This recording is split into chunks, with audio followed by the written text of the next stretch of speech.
Podcast City Network.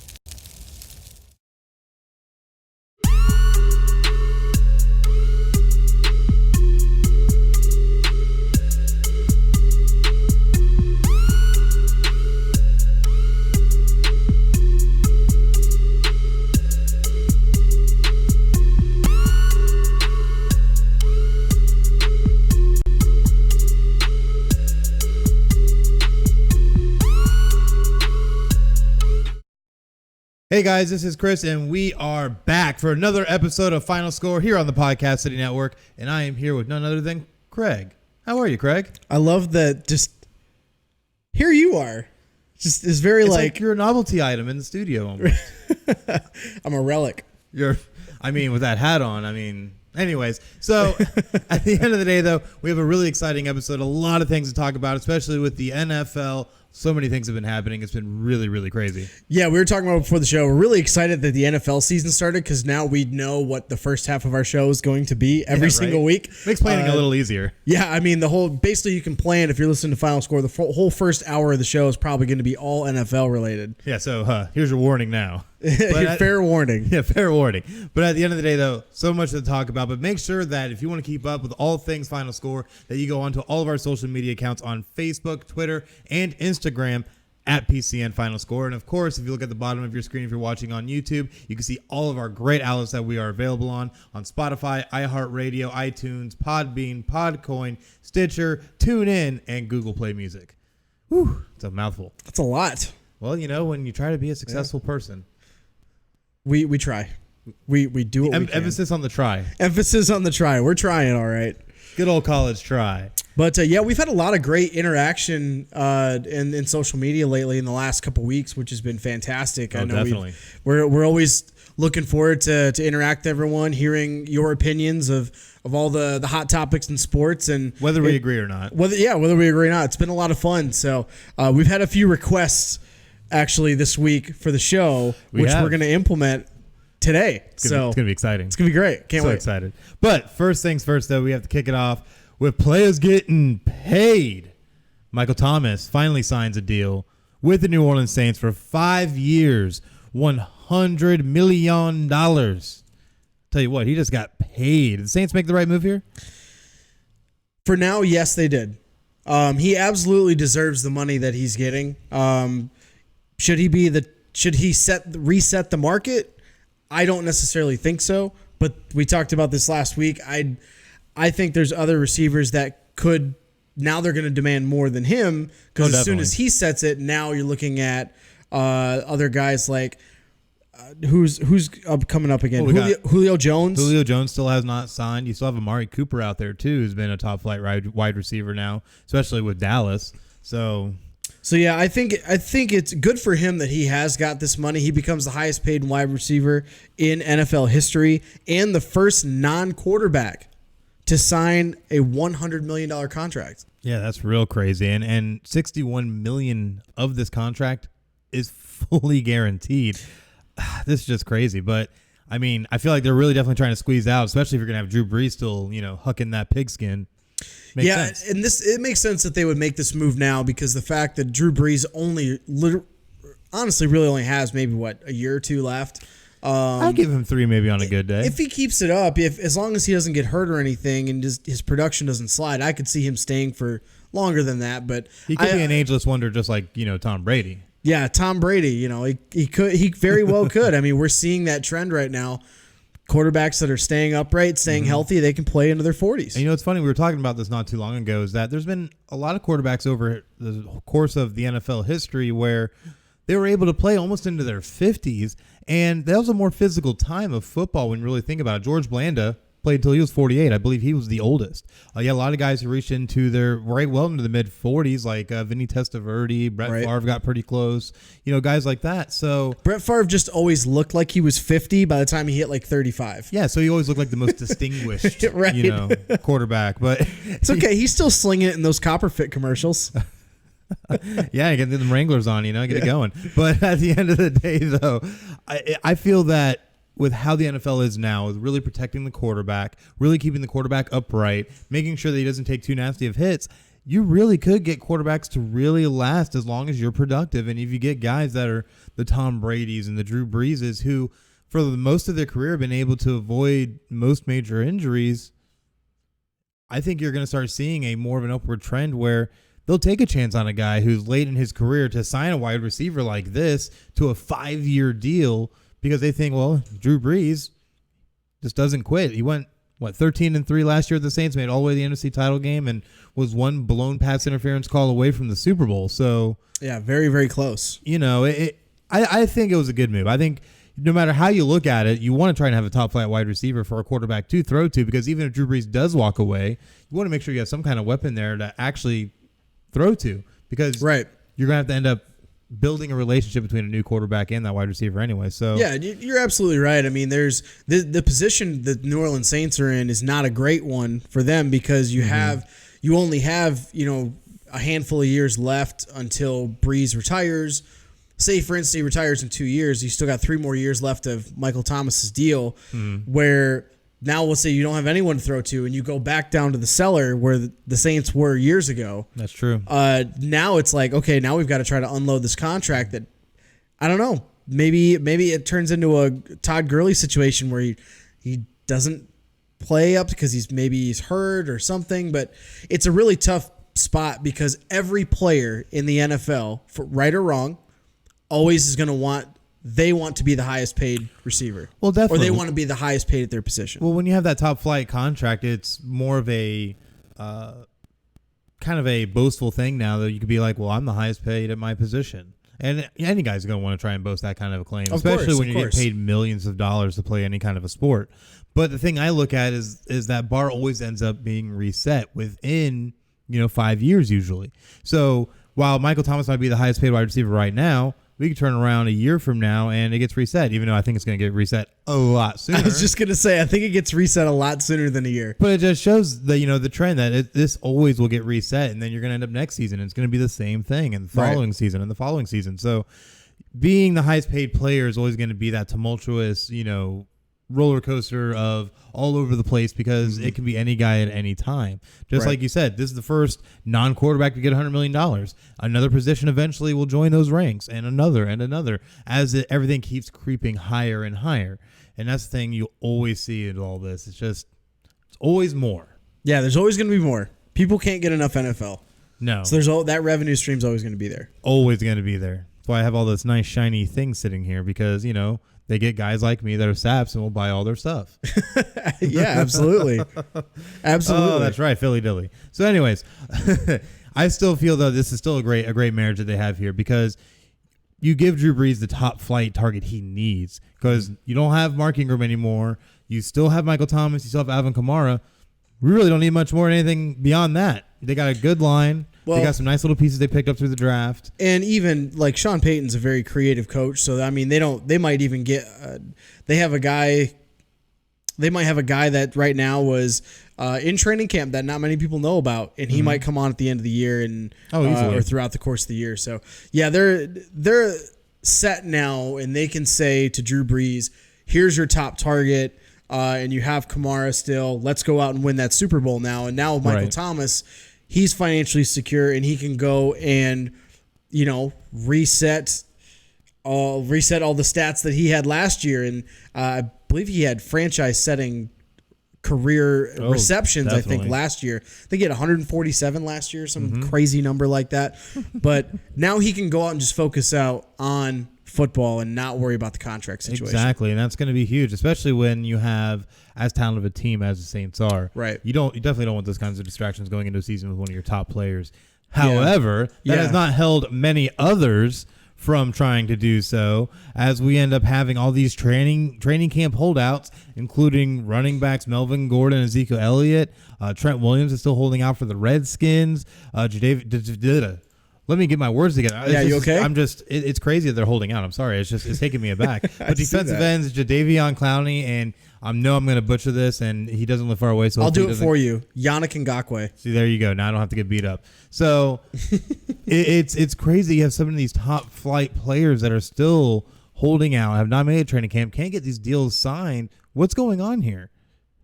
Couple of different things, and one holdout that's kind of really just not what you would expect. Absolutely. So the biggest elephant in the room, other than like a Zeke Elliott, is the running back situation. You got Zeke and Melvin Gordon both looking for new contracts.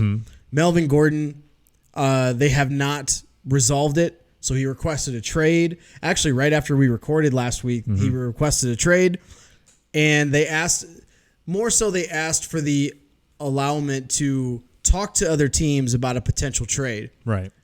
The Chargers have denied that request. So now you're in a really awkward position where it's like, hey, you want to be the highest paid running back in the league. We're not going to pay you that. And you want to get out to go somewhere where you think you can get that. We're not going to pay you that. We're not going to do that for you either, because they know his value. They know how good he can be.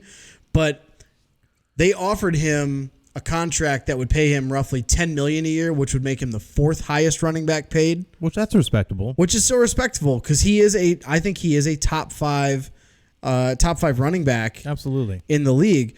The only other players that rank higher than him, of course, you had Todd Gurley last year. He's got that average $14.3 million a year. Right. Le'Veon Bell just signed his deal for $13. Same with David Johnson. He wants to be in that tier.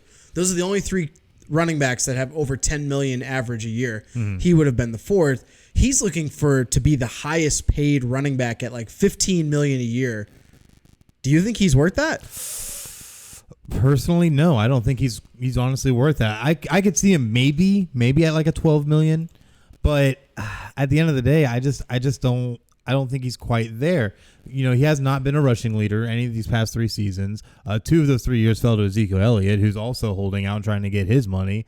And it just doesn't make sense that they would offer him that, given that they are also more of a pass-predicated team when you have a guy like Phillip Rivers lining up under center. So to me, it doesn't make sense. But now you're stuck in this really, really awkward situation where you're basically putting their foot down as a team and saying you're not going to move him whatsoever. And you don't want to allow him to even explore those types of options. And I feel like that's really going to sour negotiations even further. But my biggest question going forward is, does Melvin Gordon even suit up for the Chargers this season? I don't think he does. I think he sits out until he either does in fact get traded or they come to something of an agreement. But they do get fined when they don't report for practices, games, things like that. Right. Was it like $40K a week or something like that? Well, that's the Zeke Elliott situation. But yes, I mean, they get fined per game by the league, and it is like 6 digits kind of thing.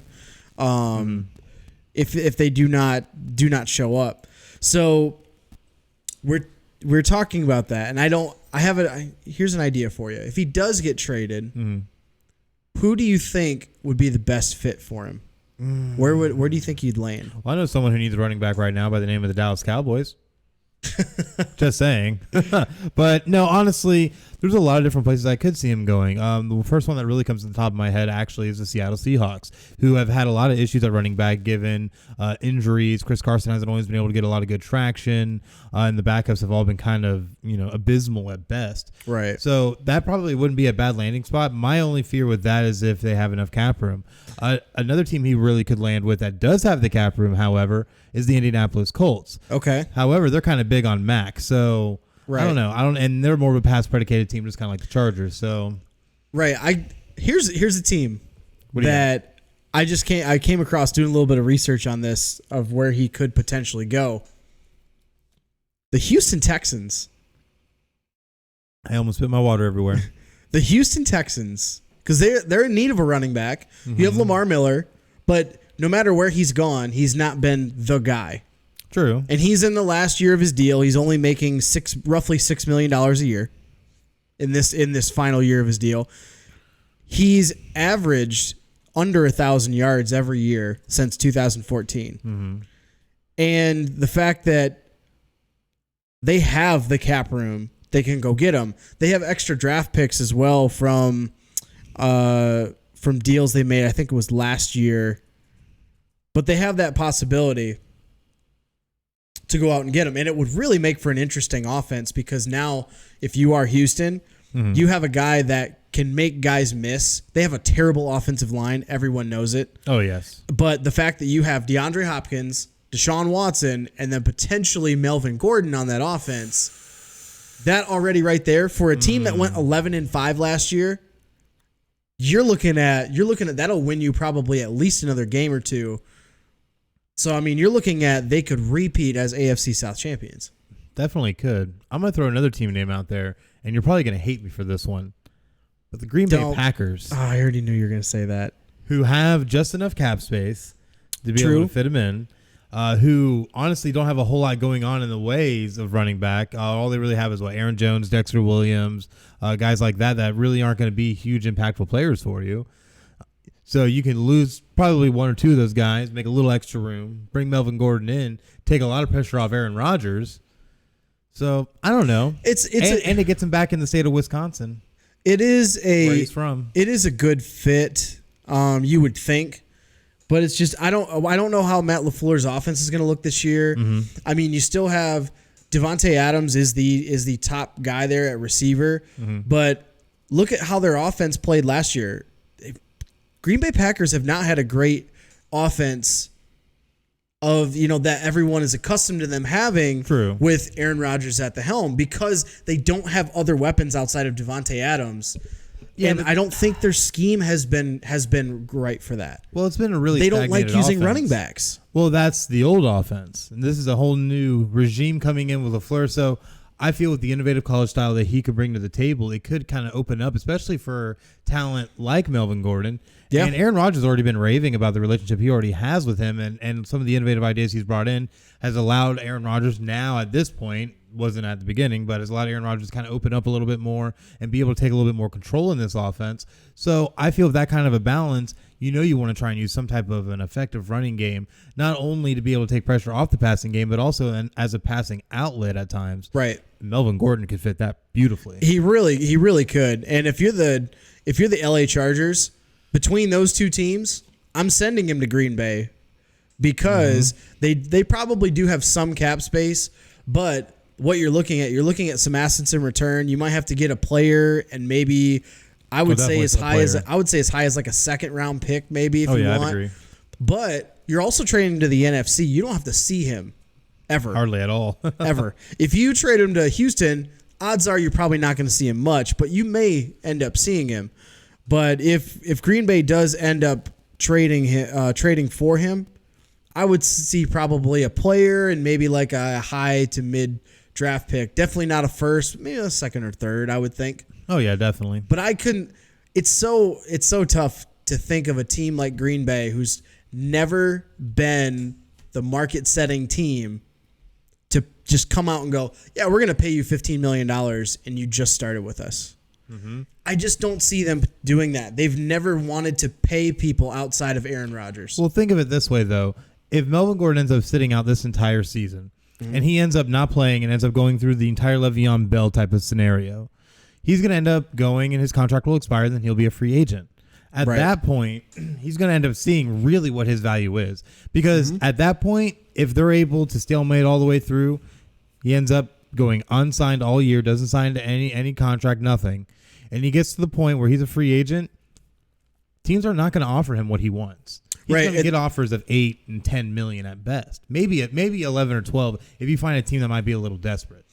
Yeah, I agree. Because, I mean, look at Le'Veon Bell. He had it, and everyone has talked about it all since he signed with the Jets. Was it the right decision for him to sit out? A lot of people say yes because he got out from under that.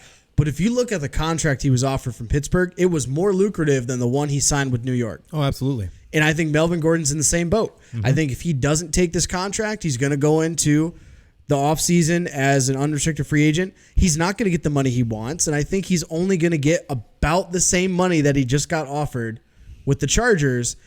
But for him, it'd be a fresh start, and he probably would feel better about it, and he'd be fresh for not sitting out, or for him sitting out a full year. Right. So, I mean, it's all likely, but I mean, look at what the Rams did. If you do pay him that money and he gets hurt, because he was hobbled a bit last year, Melvin Gordon. Very, very hobbled. So you could see that they are definitely very wary about trying to give him that money, because look at Todd Gurley. Yeah, he starts the brand new contract that he's got, very soon, averaging $14.3 million a year. Oh, and by the way, he's got 10 to 90s. He's not going to be the same player he was anymore. And he's only 25. So now you're screwed. Yeah, you're investing in a player who's really not going to be able to give you the return you just put into him. And you can't trade. You can't trade him because nobody's going to want him. Nope. And they don't want to take on that.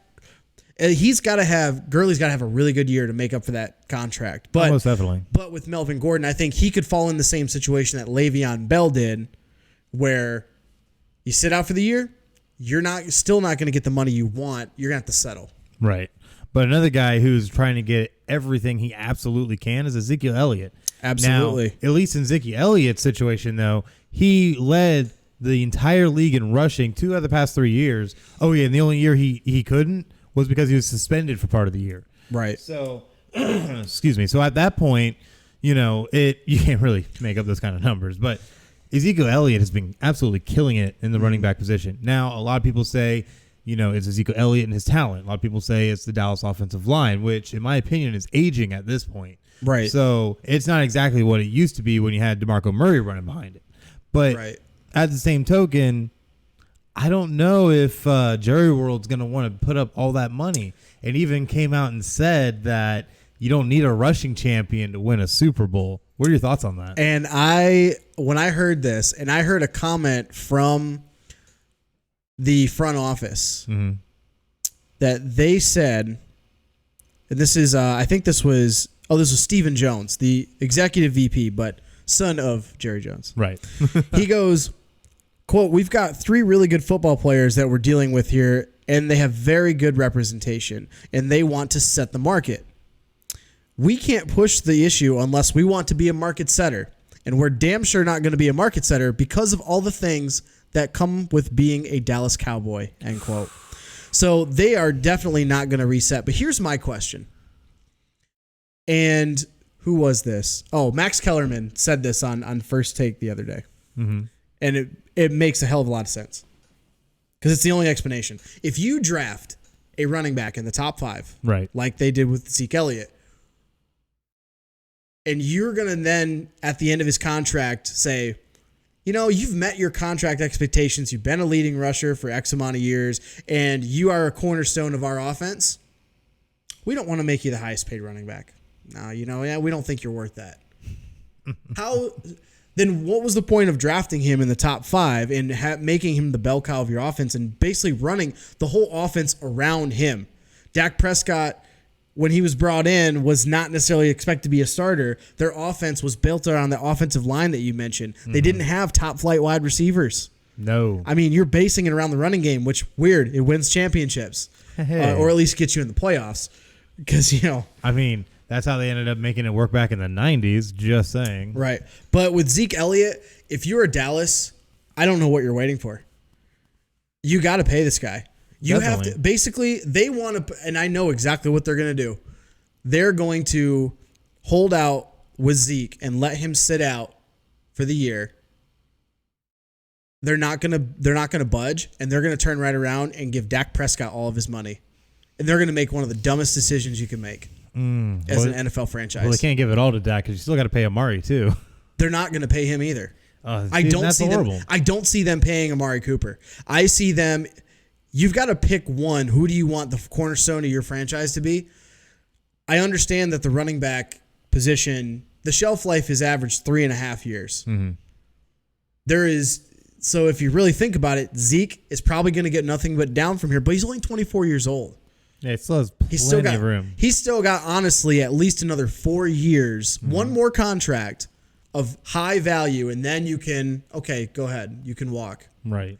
But this is your window if you're Dallas because you got to pay him, and then you got to make a decision. You can't pay all 3. Maybe if you restructure some things, you could, but you can't because you got to worry about the defensive side of the ball too. And your boy, and yeah, they got all those great linebackers sitting. Your back boy there. at linebackers still got to get paid. Jalen Smith still got to get paid. So I think you got to pay Elliott, and then you got to roll the dice with one of the two, either Dak or Amari Cooper. I think it's going to depend on how much they want in contract negotiations, and then you make your decision from there. But I think you absolutely have to re-sign Elliott. Elliott should overtake Todd Gurley as the highest paid running back. Ooh. No questions asked. And that really hurts me to say, not only because he plays for the Cowboys, but because he went to that school and he went to that school where's it at? It's south of Michigan, north of Kentucky, and then east of Indiana and west of Pennsylvania. The black hole of the Midwest, huh? Can't even name it. Don't need to. My goodness. But looking at some of these other players, though, that are holding out, Jadeveon Clowney, though, is one I have to say is probably the most confusing. Given that this is more of a franchise tag situation, kind of reminiscent of what Le'Veon Bell was going through, Jadeveon Clowney doesn't want to really sign that franchise tag, it seems like. And it doesn't seem like there's been any movement on either side. And in my opinion, if you want to keep this defense running and humming the way it's been, you need Jadeveon Clowney opposite of J.J. Watt.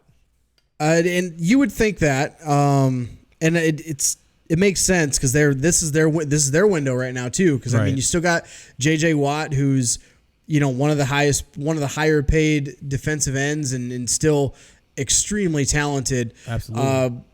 Jadeveon Clowney, $15.9 million as of right now. He is the 5th highest paid outside linebacker, 3-4 outside linebacker in the league. But he's looking at Khalil Mack type money, and I don't think that the Texans obviously are not going to want to pay that. But he's in a unique situation because of the fact, production aside, is he worth being the top outside linebacker? Some could argue yes, some could argue no. Here's one of the reasons why he wants that. I'm going to be the top paid outside linebacker. He was a number 1 pick. And #1 overall pick. When you're a number 1 overall pick and you're demanding a salary and you have even decently good stats, you're going to demand to be paid like a number 1 pick. So I can see where the stalemate comes in, especially when you're still with the same team that drafted you. Yeah, and this would be his 2nd contract, or not after the rookie, right? After the rookie, so this is his 3rd total. But on that defense, I don't know if I would pay him. If I'm Houston, you still got some other holes on that defense you need to fill, and you still have to shore up the offensive line. This is true. So they let up some of them. I think second most sacks last season. Yeah, and the fact that you can still get good pass rushers, you can still get really good pass rushers in the draft, and you still got they got I'm going to butcher his name, Whitney Mercilus. Is that how you say it? Mercilus or Sounds Merciless? Good. Merciless, maybe? Merciless. I think it's Merciless. Whitney Mercilus is on this team too. Yeah, he's 29 years old, right? But he's still on his team as an outside linebacker. So I don't know if he's going to want Khalil Mack money. He's going to want to make $24 million a year or more. Absolutely. But honestly, he's not as versatile or hybrid as much as what Khalil Mack can command. So his stats are worthy of, I think, still staying as a top 5 paid outside linebacker. I can agree with that. But I don't think he's $23.5 million worth. No, I don't either.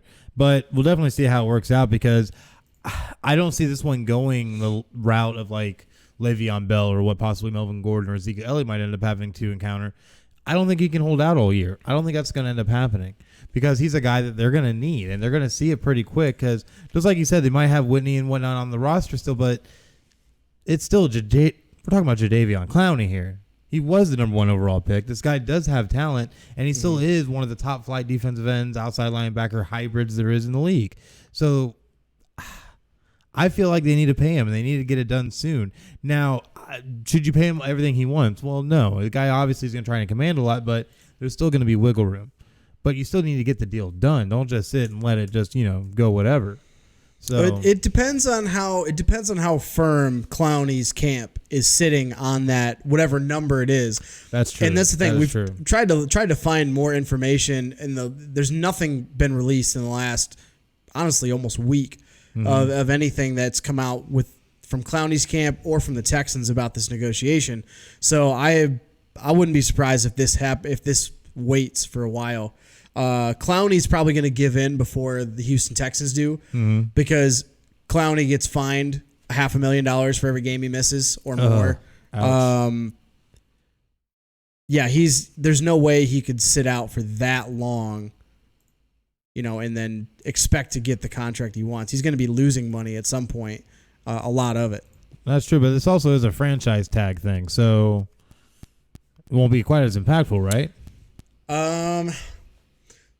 So according to the contract rules and everything, if they agree on or if they don't get a long-term extension done by mid-July, the player has to show up at the franchise tag number and has to play, and then otherwise he will get fined. He can't sit out with no penalty like Le'Veon Bell could. Right.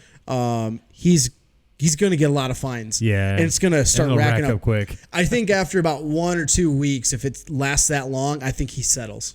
He's got to. He's going to have to. Unless you really think that you can get your market value the next year, then, I mean, it's a gamble. It's anytime you hold out, it's a gamble. It always is a gamble, and you never know really what's going to happen. And it's I do feel like guys need to try and get what they feel they are worth, because at the end of the day, this is a very violent sport, and it's a lot of things you have to deal with on a regular basis. So being able to stay in tip-top shape becomes a harder endeavor, season after season. But still, they have to be realistic. And these teams still are cats. This isn't Major League Baseball where you can just throw any amount of money you want to at anything and just be like, here you go, we'll just buy our next championship, a la the New York Yankees. So at the end of the day, though, baseball's quite different. Oh, yes, it is. But at the end of the day, they have to be realistic. And some players do like to hold out for different reasons, though. It's not usually always about money. Just like with Trent Williams for the Washington Redskins. He's been holding out not because of a contract, but because of changes in the team's medical staff. What do you have on this? So he had injuries last year, and he was cleared by the team doctors to play. Turns out he had a growth on his head that was basically precancerous, and he had to have his own medical team find that. And apparently the Redskins team said he was completely fine. Wow. So that's his big deal. He basically has said, I'm holding out until you completely change the medical staff. Get rid of all of them and bring in new medical staff. This is an interesting story because of the fact that he's got support in the locker room too, as far as I understand. But Trent Williams, it has nothing to do with contract. It's all about he doesn't trust that medical staff. And we've seen that in recent years in other sports. Kyrie Irving, Isaiah Thomas even. Yeah, that was a big one. That was a pretty big deal. But this, I think, is going to happen first amongst all the other holdouts. This one's going to get settled first just because the Redskins have already went out and signed 2 tackles to bring into camp. And Trent Williams, he just wants out. He just basically wants nothing to do with this team anymore. I mean, he wants to play for the Redskins, but he doesn't want that medical team. There's no way you're going to overturn a whole medical team like that. No, if you're the Redskins. those are all contracts. That's a bunch of contracts there. So I think they're going to end up trading him to some team. I don't know who. I haven't really seen any. Houston needs an offensive line. Houston definitely needs an offensive line. So hey, Houston, if you're watching at some point, get Trent Williams or something. He needs some help. But that's the big. It's not even about contract. It's about his lack of trust in the medical staff, which I thought was a really intriguing way to hold out. Well, when you kind of look at it, too, there have been a large number of injuries, it seems like, too. When you look at the list for this season, for training camp so far, wide receiver A.J. Green's already out. Quarterback Andrew Luck's been out. Center Bill Morse, who's the highest paid center in the league, he's been out with concussion issues. Pretty much the entire Giants wide receiver core is out for one reason or another. Right. Antonio Brown's having a foot issue. Tyreek Hill had a deep quad bruise. What is going on here? This always happens. You always have injuries when you're coming off the off season, and things just freak accidents happen. But the fact that it's some of these bigger names is really what I think brings this to newsworthy. AJ Green, I honestly think with AJ Green that he's done. He's definitely not washed up or anything like that. He's got a lot of talent, but I mean, he's also statistically been one of the best wide receivers over the past 8 years. Right, but I mean, look at how many games he's missed. In 2018, he missed 7 games. He's going to miss a handful of games this year. Yes, I mean, true. if you're looking at just the Bengals, this has really got to hurt because you are not only now do you have no offense outside Joe Mixon, and you got a brand new head coach. You got Andy Dalton, who's not your franchise quarterback that you expect him to be, and you're expected to be at the bottom of the AFC North this year. So this is just insult to injury. The Andrew Luck injury could be very big. Yeah. So and it's been very interesting in its handling. Right, and you mentioned before the show a comment that was made about his calf strain. Right, with his calf strain, there was a reporter that was at one of the training camp sessions while they were talking to Andrew Luck who made a Kevin Durant comment about him sitting out and him having worry that if he were to try and push it too much, if he would end up in a Kevin Durant situation where he might end up with another type of injury. Now, generally it was laughed off through the press conference and really wasn't brought up again, but I found it very interesting just because, you know, especially when it comes to the quarterback position, anytime an injury happens, it's always under a lot of scrutiny in its handling, and timetables, everything. So for that to come up, because Kevin Durant obviously was, you know, a large star player for the Golden State Warriors and now the Brooklyn Nets, that to have that kind of strain that ended up leading to another injury with his Achilles, you know, it was kind of a freak thing, I feel like. So for it to kind of come up, I feel like with this was not, you know, necessarily, I feel, needed. Especially because Andrew Luck's already been having his own issues over the years when it comes to injury anyways. We don't need to be psyching this guy out anymore. So, but as of right now, they say that he's going to be out at least another week before he returns to any kind of full physical practice, and is still probably going to be held out until week 1. So we'll definitely see what happens with that one. This one's a really big potential issue for the Colts because you know how bad they are without him. Oh, yeah. And yeah, they have Jacoby Brissett, I believe, still as a backup. He's not Andrew Luck in terms of ability. Definitely not. So it's really going to be, you could see the Colts are expected to be competing with Houston as a favorite for the AFC South. If Andrew Luck is out for more than just until week 1, like his shoulder injury that you mentioned and all these problems he's had, Colts are, again, going to be sitting at the bottom, near the bottom of that division. And I think it's going to be just Houston and Jacksonville as, you know, competing for that division. Yeah, we'll definitely see how that works out. But another team, like we had mentioned a little bit earlier, Giants wide receiver core, obliterated right now. Sterling Shepard, fractured thumb. He's going to be out for a while. One of their other receivers tore his ACL. He's out for the whole year already. Golden Tate suspended. Golden Tate suspended for PEDs for 5 games. Of course, that he's going to appeal. But I mean, if you're the Giants and you're like, well, this is going to be a building year for us. I mean, if you want any excuse to kick Eli Manning to the curb, or at least an excuse to be like, you know what, this is a rebuilding year. Let's just throw it out. Let's just throw Daniel Jones out there. Here's a good reason right here. Your wide receivers are depleted. Outside of Saquon Barkley, you don't have any offensive weapons. Oh, they got Evan Ingram at tight end, but yeah, but a tight end is not going to carry your whole offense. Right. So there's Saquon Barkley will. Well, I mean, I think the Giants are going to be at the bottom of the NFC East this year anyway. So but at least Daniel Jones will get plenty of playing time, right? Off-topic question: how many weeks until he gets his first start? 4 weeks. I don't think it's gonna. I think they're gonna wait till like 11 or 12. Oh, I think it's 4 weeks. Giants start 0-4, and Eli Manning just shows how horrible he is. And then week 5 comes in the man to save the Giants, Daniel Jones.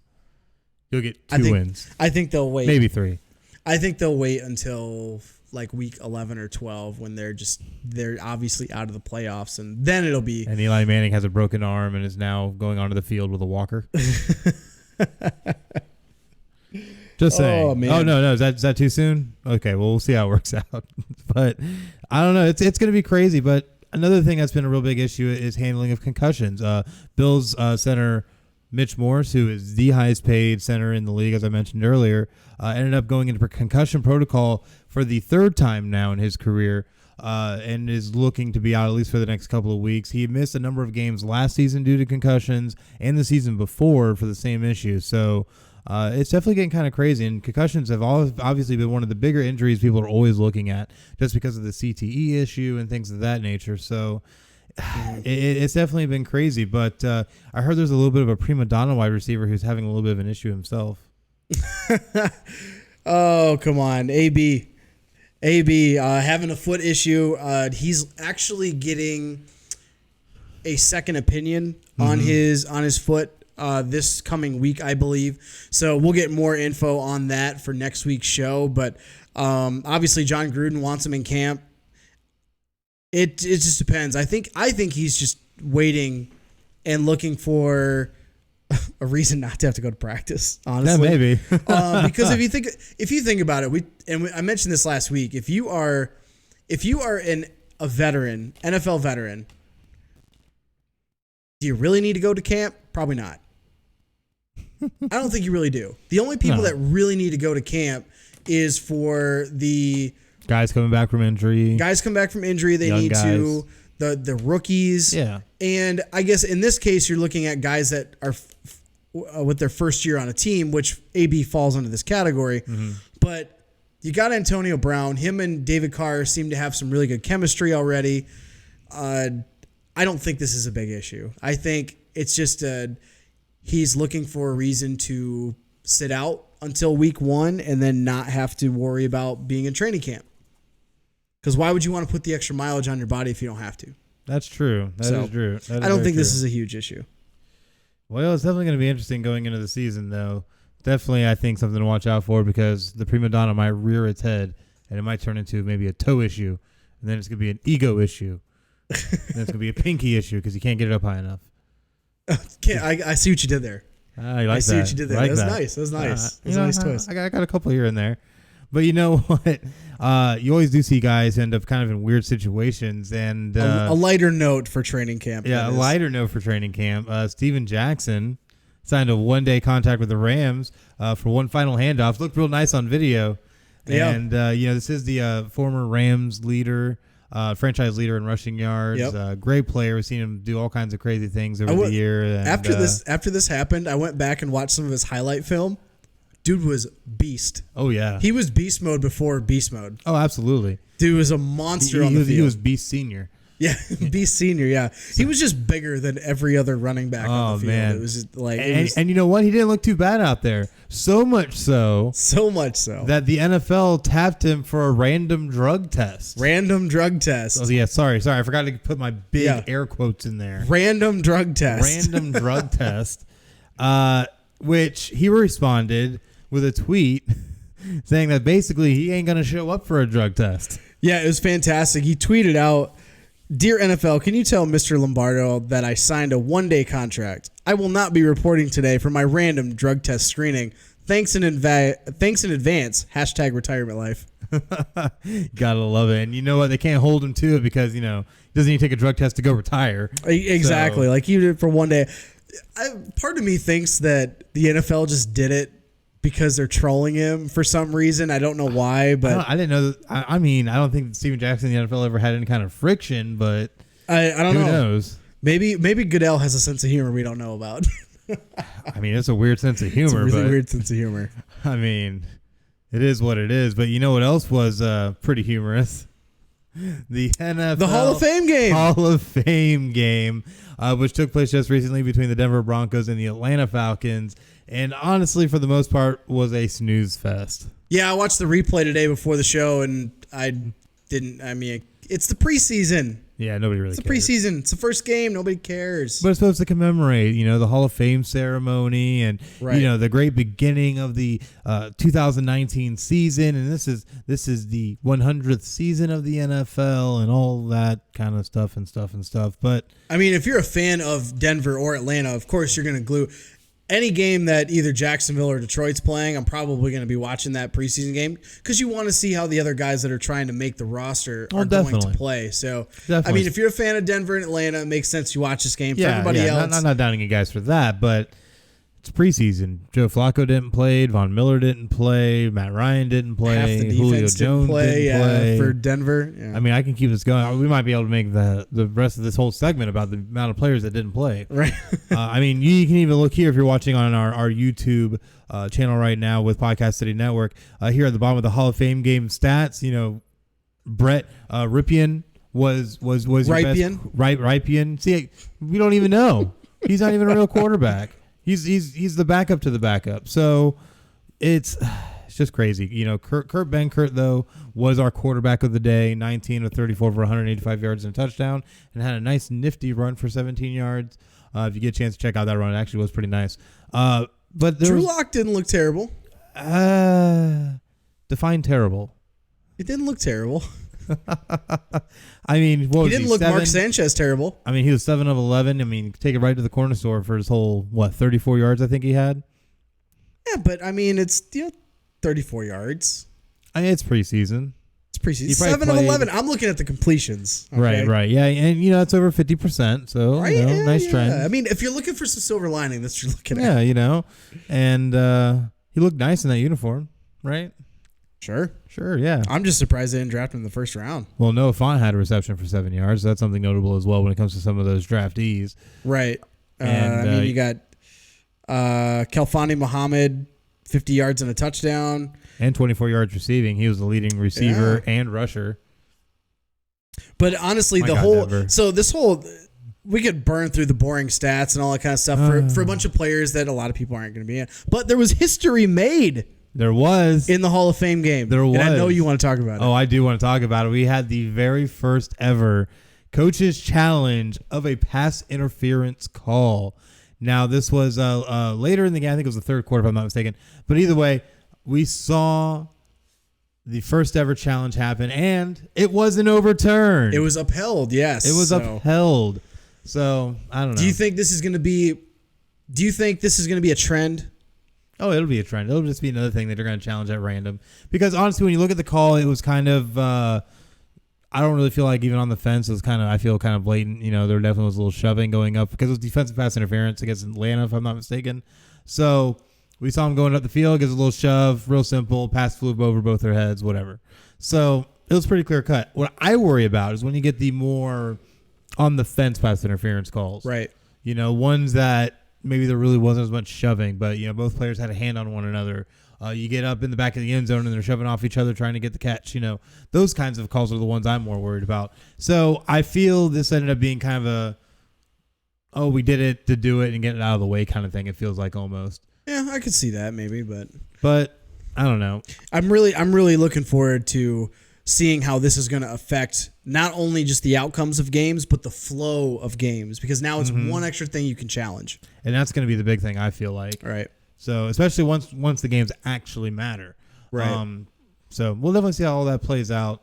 But like we said, this game was to commemorate something. Yeah. And that was the Hall of Fame class. NFL Hall of Fame class of 2019, including Ed Reed, Tony Gonzalez, Champ Bailey, Kevin Maway, Johnny Robinson, Gil Brandt, Pat Bolin, and of course Ty Law. Go Blue.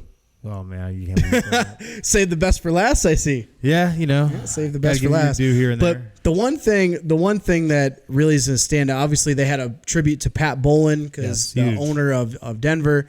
That was a really heartfelt ceremony for him. But I think this class was highlighted by obviously the four most famous of this group. You had the three defensive players: Ed Reed, Champ Bailey, Ty Law. Tony Gonzalez, a first ballot Hall of Famer at tight end, first time ever. Oh yeah, was the first. He was the first tight end to be selected on the first shot. Right. So, well deserved by all of these inductees. And next year, you said there's some other news for this Hall of Fame class, right? Oh yes. Rolling into our other news is that coming next year for the 2020 season, they're going to bring in 20 inductees. 20, okay. 20. Now, typically in years past, it's always been about 6 or 7, give or take, depending upon the year, how many eligible participants you have, and so on and so forth. But with this upcoming 2020 season, they're going to bump it to 20. Now, they're going to keep it capped at a certain amount of coaches, team personnel, things of that nature. And of course, you'll have a certain amount of players that will be within the past 25 years that are eligible. And then you'll have a number of players older than those 25 years right. that will be considered a senior inductee that will also be included. So they're going to have a lot of formatting with this, but it's supposed to be to where they can really help show a lot of the different timelines of football and a lot of the greats have been able to have influence on the game. I kind of like it. I mean, I like the fact that they have what'd you call it, the senior... Yeah, the senior inductees. Senior inductees. I do like that because you can pay homage to those guys that paved the way for the players that are here today. I think 20 is too big. Well, I think it will get watered down. Well, the thing is, with 20, it's only for that season. So it's only for that season. So it's only for next season. So the season after, they're supposed to go back to the 6 or 7. Oh, okay. So it's just based on the class. Okay. Right. I mean, that makes sense then. I mean, you're going to see, I think you're going to see some names you haven't heard in a very long time, especially for older NFL fans. There's probably be some names you have not heard in a long time. Really long time. Really long time. But in some of our other NFL news, there's been a lot of things going on, including wide receiver Josh Gordon filing for reinstatement. What are your thoughts on that? Well, he played last year 11 games, right? That he did before he got suspended again. Then he got suspended again. It was for weed again, wasn't it? It was. Can't get off the bong pipe. To quote Stephen A., get off the weed.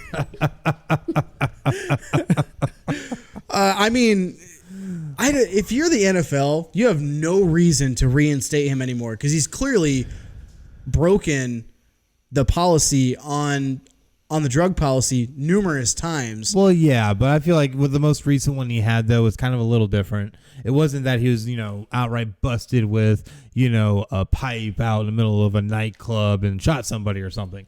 This was, or even being like Michael Floyd, where he, ended up passed out in the middle of a, roadway somewhere in his vehicle. It was more that he ended up checking himself back into rehab just to make sure, because he ended up having his own withdrawals, which it's weed, not pills, but whatever. Yeah, I don't understand that because you don't get withdrawals from weed. Yeah, well, But I mean, not like we've ever, partaken or anything. That. We don't know anything about that. But anyways, at the end of the day, though, he checked himself in. But with how he did it, taking time away from the team, is what ended up giving him the suspension because he was supposed to be in all team activities. So it was a little bit of a, technicality that he got caught up on. Gotcha. So I feel that they would probably be a little bit more willing this time around for his reinstatement, given he stayed away, taking care of himself. He's had a lot of support from the New England Patriots, but they're not going to outwardly try and lobby to get him back. They said at this point, whatever happens, and it's up to the NFL and out of our hands. So we'll see what happens. I definitely would like to see him back in a uniform. I think he's an amazing talent. Absolutely. Just get off the bong. Get off the weed. Get off the weed. Oh, man. And it's going to be increasingly more difficult for the NFL once it becomes recreational everywhere. Oh, yeah. Once federal legislation goes through. Yeah. More and more states are allowing it to be recreational. So once that happens, good luck, NFL. Yeah. Good luck. Real. People are going to get suspended left and right. Yeah, so it's going to be something I think is going to be readdressed in the next 5 years or so, especially now that we're getting ready to hit on an election year. So right. We'll definitely see what happens. But definitely when it comes to a little bit of competition, look no further than the Miami quarterback battle going on right now. We thought at first... Quite the battle. Because at first we thought, Fitzmagic all day. He has this. But apparently Josh Rosen has kind of grown on some people, especially in the coaching staff, been able to look pretty good through training camp. Apparently this battle is really a battle now. As it should be. Rosen's a first-round pick. Yeah, that Arizona never should have gotten rid of. Well, I mean, that's to each their own. I don't think they should have drafted him in the first place if you... Well, I mean, you're not going to know that... get technical. Yeah, if you're not going to know that Kyler Murray's coming out and have the season that he does, but... things change, but it didn't help that Fitzpatrick came into camp overweight.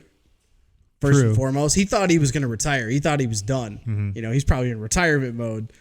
But the fact this QB battle is here, I think it's really going to push Rosen more than it would push Fitzpatrick. I think Fitzpatrick has, whether he's trying to teach him or not, I think he's got a lot to teach Josh Rosen, not only just about on the field, but off the field and professionalism and all that kind of stuff. But I think Rosen could really benefit from this. They're not going to have a good year. I mean, Miami's going to be, I think we're looking at them having, less than 5 wins this year. Oh, so, yeah. It's going to be bad. It's going to be rough down in Miami, but it's really intriguing. I had no doubt that it would be a battle. Training camp, there's always a QB battle. Oh, always. I mean, for God's sake, Eli Manning and Daniel Jones are in a, quote, QB battle, even though we know Eli Manning's going to start. Yeah. Right? For so long. Right? He's going to start. I just don't hear the confidence in your voice. Even Jared Goff and Blake Bortles are going to have a QB. Okay, I'm sorry. Yeah, let's not go into pure. Let's not go into pure fantasy. Yeah, we're not into pure fantasy. But you know what is awesome with fantasy? It's fantasy football season. That's right. Fantasy football season is back, and I tell you what, finally, I am so pumped. How many leagues are you in this year? Okay, so I had to be a good boy this year. I told my wife I was in 2. How many are you really in? Honey, if you're watching this right now on YouTube or listening on any of our plentiful outlets like Spotify, iHeartRadio, iTunes, Podbean, PodCoin, Stitcher, TuneIn, or Google Play Music. Is it correct? Get out of here. No. No way. I'm not kidding. I'm sorry. I've fallen off the wagon. Again. 8 leagues? Yeah, I did this like 4 or 5 years ago, and there was a lot to keep up with, but I loved it all at the same time, and I didn't get a lot of sleep, but it was like a drug addiction. I see that. At least I can't get suspended for it, Josh Gordon. Yeah. I think I'm only in 2 this year. 2, maybe 3. Is that what you told your girlfriend? I haven't told her anything yet, so I think 2. But see, it's really interesting because I used to be, and the most I was in was 4 leagues.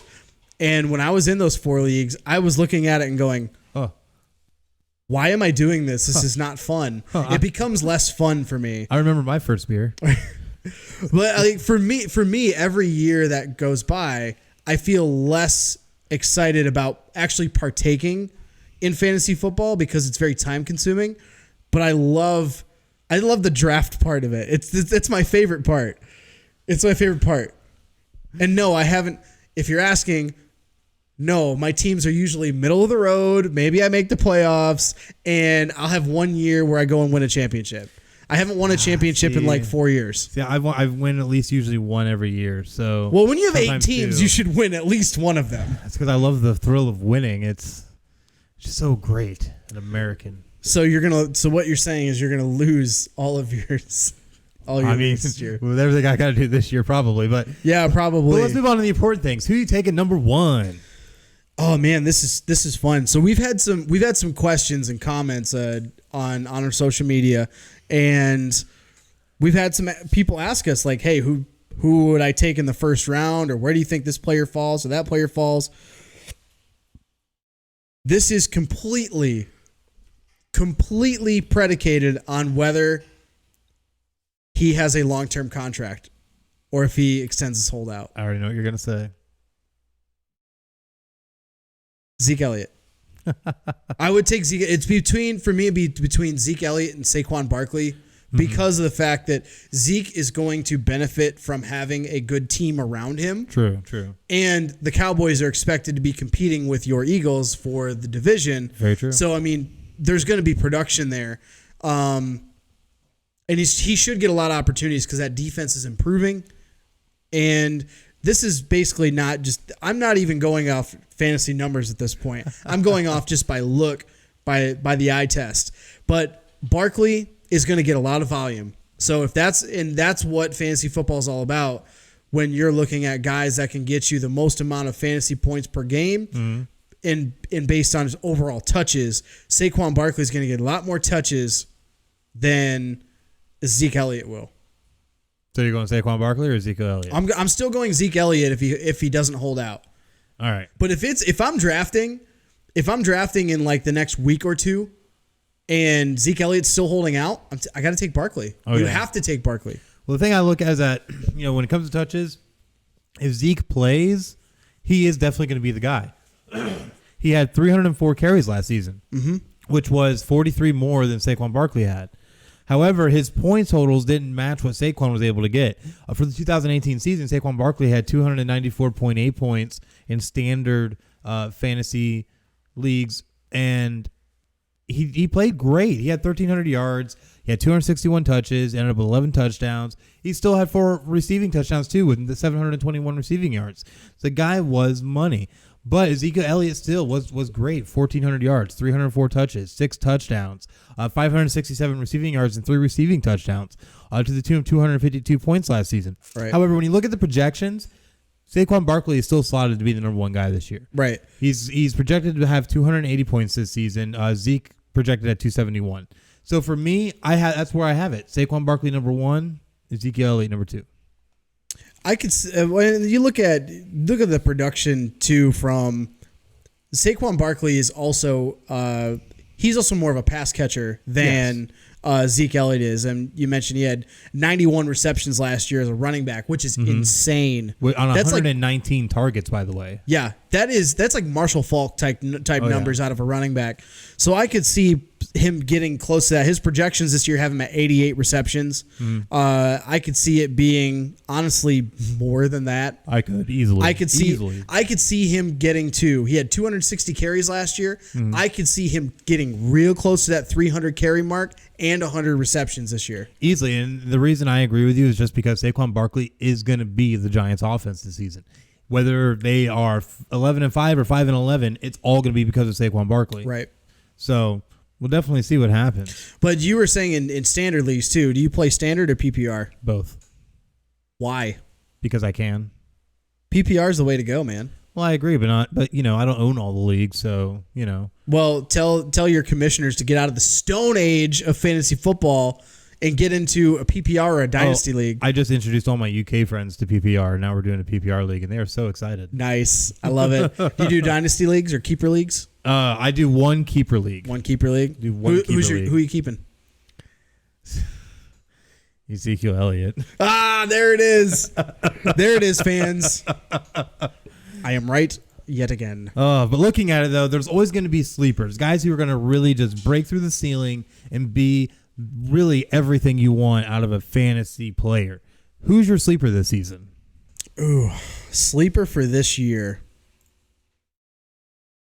That is a really, really good one. I think when you look at good sleepers this year, some people won't see it as necessarily a sleeper, but I would say,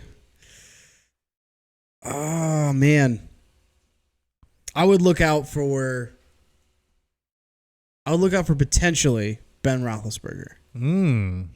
Potentially. Really? So one of the things that you look at with him, he's looking at you're looking at him being the number 11 quarterback coming off the board. And that's done. Sportsline is one of the major fantasy football avenues that they give all their information and their stats to the FanDuels of the world. So they have him at the 11th rated quarterback going in the 7th round on average. And generally, unless you play with some complete idiots, quarterbacks aren't going to go until at least the 4th, 5th, 6th round. Usually, unless you're gonna have, I guarantee you, you're gonna have someone take Patrick Mahomes in the 2nd or 3rd round. No, Pat Mahomes is going to go in the 1st round because people are going to look for him to have a down year. By the way, he's going to have a down year. By the way, but I see it every year. Aaron Rodgers goes in the 1st round. Drew Brees goes in the 1st round. Pat Mahomes is going to go in the 1st round this year. So if you're looking for value, Roethlisberger is probably going to be there in round 7, round 8, somewhere in there. There's always good quarterbacks down there. I mean, Matthew Stafford is always a good quarterback in the later rounds because no one really thinks about it too much. Well, and his production is usually always there because they're such a pass-heavy team. And they're such a pass-heavy team. So I think Ben Roethlisberger, though, just because of, he lost Antonio Brown and they lost Le'Veon Bell, but they still have Juju Smith-Schuster. Dante Moncrief comes in. And I think they'll be more of a team this year. So I think from a number standpoint, they're still going to struggle to win games, but I think the offense is not going to be the problem. So I'm going to go with Ben Roethlisberger. Definitely very interesting. One I'm going to throw out there is Kiki Kuti of the Houston Texans, wide receiver. Now, I know that sounds kind of crazy, but given a lot of the issues they've had at wide receiver with issues with Will Fuller and obviously DeAndre Hopkins has been always a focal point, you always end up with DeAndre Hopkins, usually in like double coverage and things like that. But never count out Deshaun Watson. Great quarterback with a strong arm. Kiki Kuti could end up becoming a really big part of this offense, which he showed late last season, that he can be a really great contributor when called upon. So look out for him. Another one, too, Deebo Samuel. Yeah. Just drafted by 49ers, I believe. Going to be a great addition for Jimmy G, and he definitely needs weapons to throw to. So look to him to step in right away, especially now that they kind of have a running game now with Tevin Coleman coming in, and, of course, you got McKinnon who also came in. So it's definitely going to be really, really interesting for them. So definitely look out for those two guys to really, really hit it out of the park. One other guy that I'm thinking that is actually, I think he's going to be a really good sleeper pick this year. Kerryon Johnson, running back to Detroit. Okay. So not just because he's in Detroit. Not being partial. Not just, not being I got double check with you every now and then. But last year he had 640 yards. He had 3 touchdowns. He didn't have a great year. But of his average, he averaged 5.5 yards per carry. He had 32 receptions, 213 yards, and he averaged 7 yards a catch. I think this year he's got C.J. Anderson with him in the backfield, and you've got an offense that is now in the second year of Matt Patricia's overall offense and defense. They brought in the offensive coordinator from Seattle. I forget his name off the top of my head, but he was responsible for the running backs that have really come to play, like Carson last year and who's it? Thomas Rawls from a few years ago. You're talking about Brian Schottenheimer? No, not Schottenheimer. No. No, he's the offensive coordinator for the Lions this year. Oh, yeah. What am I talking about? I don't know what you're thinking of. I don't know. You went to Seattle right now. Oh, Bob Cooter. Jim Bob Cooter. No, that was last year. Jim Bob Cooter was atrocious, and he should have been fired 2 years ago. Sorry, had the wrong year in there. I see that. But Kerryon Johnson, I think, is going to have a really good year. I would say I don't have his projections in front of me for running backs, but he's rated right now from ESPN as the Darrell Bevel. That's who it is. He's rated as a number 20 running back in the ESPN right now out of the top 60. I could see him having not necessarily. He'd probably have a close to 1,000-yard season, if not surpass that. But I think he'll probably jump up to like 800 or 900 yards. And in receiving wise, I think he's going to jump up to like the 500-600 yard range for receiving too. So I would look for him to be a sleeper if you're looking in mid to late rounds of extra running back depth. Right. I would go with Kerryon Johnson. Definitely not bad there. Now, looking at it though, there's always going to be guys who are going to fall flat on their face. Who are going to be your bust this season? My bust this year, Todd Gurley is an easy one. That's so funny. I was going to say the same one. Yeah, Todd Gurley is an easy one. I would stay away from AJ Green just because that offense is going to be bad. That now with an injury as well. Well, I mean, and you got Tyler Boyd and John Ross who are emerging as receivers, and Joe Mixon is still in the mix. He's going to be getting a lot of the touches. But with AJ Green being hurt for 7 games last year, he's missed 13 games in the last 3 seasons, and now he's going to miss at least 2 games in the first this year. So, and it's an ankle injury. That's not good for a wide receiver. Definitely I would stay away from AJ Green. I would stay away from Todd Gurley.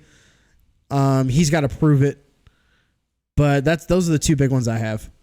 For me, James White, running back for the Patriots. I definitely would stay away from him. He definitely helped when it came to the passing game as a running back last season. Didn't have a whole lot for a rushing game, but I really see him taking a step back, especially now. You have Sony Michel's really going to be in there, who's been really the top back.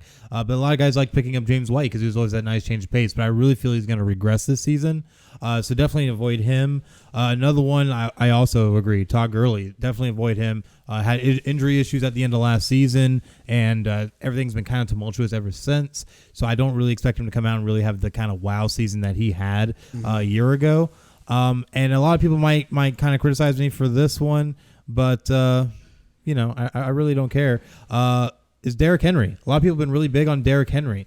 But I really feel that they've been having a little bit of issues across the offensive line. There's not really a whole lot of weapons. So I feel teams now are going to be more predicated on kind of expecting them to run when it comes to the Titans. So I've been seeing that because they have their offensive coordinator was Matt LaFleur, who is now in Green Bay. Yes. They've been running a lot of two run kind of not necessarily running back by committee. Yeah, but usually a two-headed beast. They have a two-headed beast, and they had Deion Lewis got a lot of snaps last year as a pass-catching running back. I could see that. They're gonna. I think Tennessee's really going to struggle this year. Mm-hmm.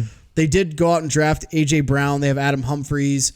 My guy Corey Davis is there. I've even seen him on both sides. He's going to be a breakout and he's going to be a bust. Right. When your two quarterbacks are Ryan Tannehill and Marcus Mariota, I would stay away from all Tennessee wide receivers from this year. Absolutely. And I think because of that, you're going to see a bigger workload on the running backs. I could see Derrick Henry having a down year. I don't think he's going to be a complete bust, though. I don't think he's going to be a complete bust, but I think at best, and I mean absolute best, he might hit the 1,000-yard mark he hit last season. And he's rating at the number 19 running back on ESPN at the moment. Right, and 35th overall for ESPN. Right. So, yeah, definitely watch out for him. So, but it's definitely going to be great once we start getting into the season. We'll start doing a week-by-week breakdown, kind of give you an idea of a lot of these players and what they're doing. And I tell you what, I'm so excited for fantasy football to be back. You know, I keep saying every year, I can't do as many leagues. I can't do this, can't do that. But I'm in 2 leagues every single year. One's with my brother and his friends, and then another one with all my college buddies. Mm-hmm. And of course, that's the really fun one because everybody actually is competitive. I'm always in 2 every year. I'm going to get excited, and I'm going to probably add in a third. So, you going to be that guy? I'm going to end up being that guy. I'm going to end up being that guy. So... Oh, man. As I just got a dirty look. It's all good. But actually, that was one of the things we had a request by some of the fans on social media about giving our opinions for fantasy football because everyone loves to do it. So that gives us an idea. Every week we'll have a segment based around fantasy football, talking about who were the top performers last year, who's the big waiver wire pickups, who's going to be the big breakout candidates for the next week.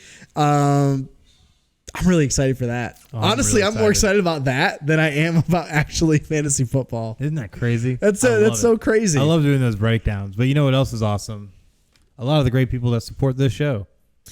Absolutely. So, hey, fans, did you know you can actually get paid just for listening to Final Score? I know it sounds insane, but it's true. It's true. It is true. We have discovered this new free app called PODCOIN, and it literally pays you for listening to podcasts. Here's how it works. You listen to podcasts, and you earn PODCOINs while you listen. Then you turn those PODCOINs in for gift cards at places like Amazon or Starbucks. You know everybody loves their coffee. Everybody. I'm an Amazon Prime member. I'm an Amazon Prime member. I mean, I get Amazon Prime stuff sent to my house at least once a week. But or if you're just a good person, you can even donate those PODCOINs to charity. The more you listen, the more you earn. So here's what you do. You download the app right now on your iPhone or Android. And we have a special code just for you. If you use our code FinalScore, you'll get 300 PODCOIN just for signing up. Mm-hmm. And if you listen to us enough on there. Yeah, listen to us.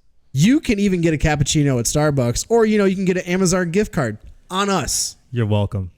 So go ahead and go listen to our podcast, Final Score, or virtually any other podcast you listen to on PODCOIN and sign up with the keyword Final Score.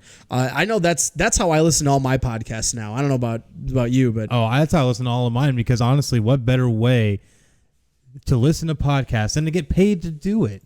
And...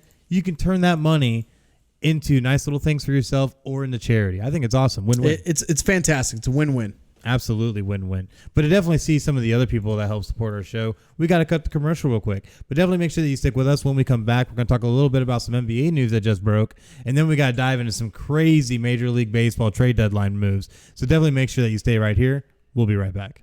The following support and sponsor podcast. City Limits Tap Room, sports bar in DeLand, Florida, has brew on tap, serve food, the grilled cheese is excellent. For upcoming events, check out City Limits Tap Room on Facebook.com/City Limits Tap Room. Atlantic Sounds has thousands of new and used vinyl records and CDs. If they don't have it, they can order it for you. Same location since 1982. For more updates on what's new, check out Atlantic Sounds on Facebook.com/Atlantic Sounds Vinyl. Sports Sanity Customs have worked with organizations from custom embroidering polo shirts to jerseys for your kids' baseball team. They do it all. Armed with state-of-the-art equipment and an in-house design team, they are equipped to take on your next project. Visit their website to learn more, sportsanitycustoms.com. Visit Sports Sanity Customs on Facebook.com/Sports Sanity Customs. 3Count Design offers a wide range of graphic design products, video, photography and other forms of media. Everything from t-shirt designs to websites. Visit Facebook.com/3Count Design for more. Demo Blast Studios, an explosion of imagination. Original artwork, podcasts, video, apparel and more. Visit DemoBlastStudios.com. Visit Demoblast Studios on Facebook.com/Demoblast Studios, the best family entertainment pro wrestling show in the state of Kentucky. Kentucky's Own Wrestling brings quality family vintage wrestling to a town near you. Kentucky's Own Wrestling offers a ladies division in wrestling and a training school. Kentucky's Own Wrestling is the current longest running Southern promotion. Visit Facebook.com/Somerset Kentucky's Own Wrestling. All supporters and sponsors are brought to you by Podcast City Network.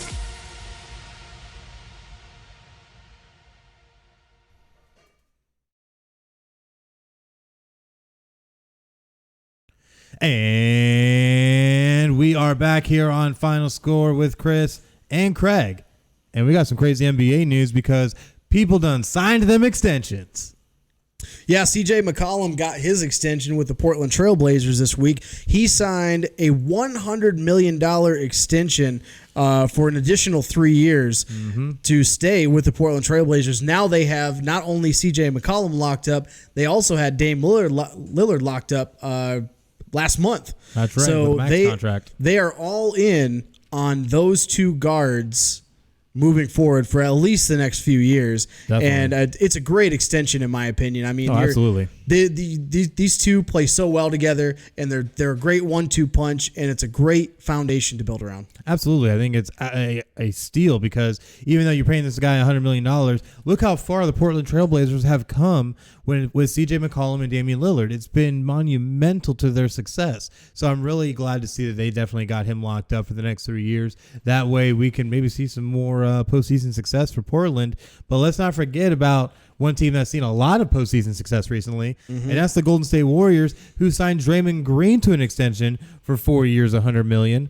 And definitely helps bring him back into the fold, at least for those next 4 years, especially now they're really going to need him just because of the amount of injuries they sustained, a lot of the moves they've had with Kevin Durant leaving, so and losing Iguodala as well. So they're definitely going to be relying on Draymond Green. Yeah, former NBA Defensive Player of the Year. He was set to become a free agent at the end of this coming season, the 1920 season, and the extension actually will start at the end or the 2021 season. So now he's on that 5-year, $118 million deal, keeps him in Golden State or San Francisco now for until 2024. So it's really interesting now because they have all their money locked up into Draymond Green, Klay Thompson, Steph Curry, and even D'Angelo Russell. It's really going to be fun to watch this team, not necessarily for the first half of this year, but next year even, to see how all these players are going to coexist, and the fact that now you have virtually zero money to give to the Kevon Looneys of the world or the other guys that have really been really been crucial to your success off the bench. So they're really going to have to hit their picks in the draft. Yeah, they're definitely going to make sure that they get it right going forward, and hope that some of the injuries some of their players have sustained aren't going to be anything that's going to hurt production. Otherwise, you're overpaying for a player that's not able to really give what he used to. So it's definitely going to be interesting going forward. I feel Golden State's already kind of in a precarious position right now when it comes to their roster and how much they're spending on it.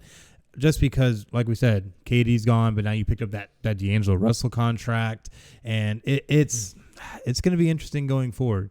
Golden State also is not expected to do very well this upcoming. Well, I shouldn't say they're not expected to do very well, but not able to do what they did past season compared to what their expectations have been the last 4 or 5 seasons. Yeah, they're not going to do as well. I mean, they're, depending on who you ask, they're a borderline playoff team with the injuries. Right. If everyone's healthy, then of course you're still looking at a home court advantage, maybe 4th or 5th seed, something like that. Definitely. But we'll definitely see how it all plays out for them. But again, looking back at Portland, I think this is a home run, and this is really what's going to help them be able to contend with teams like Golden State. So definitely I think good signings here.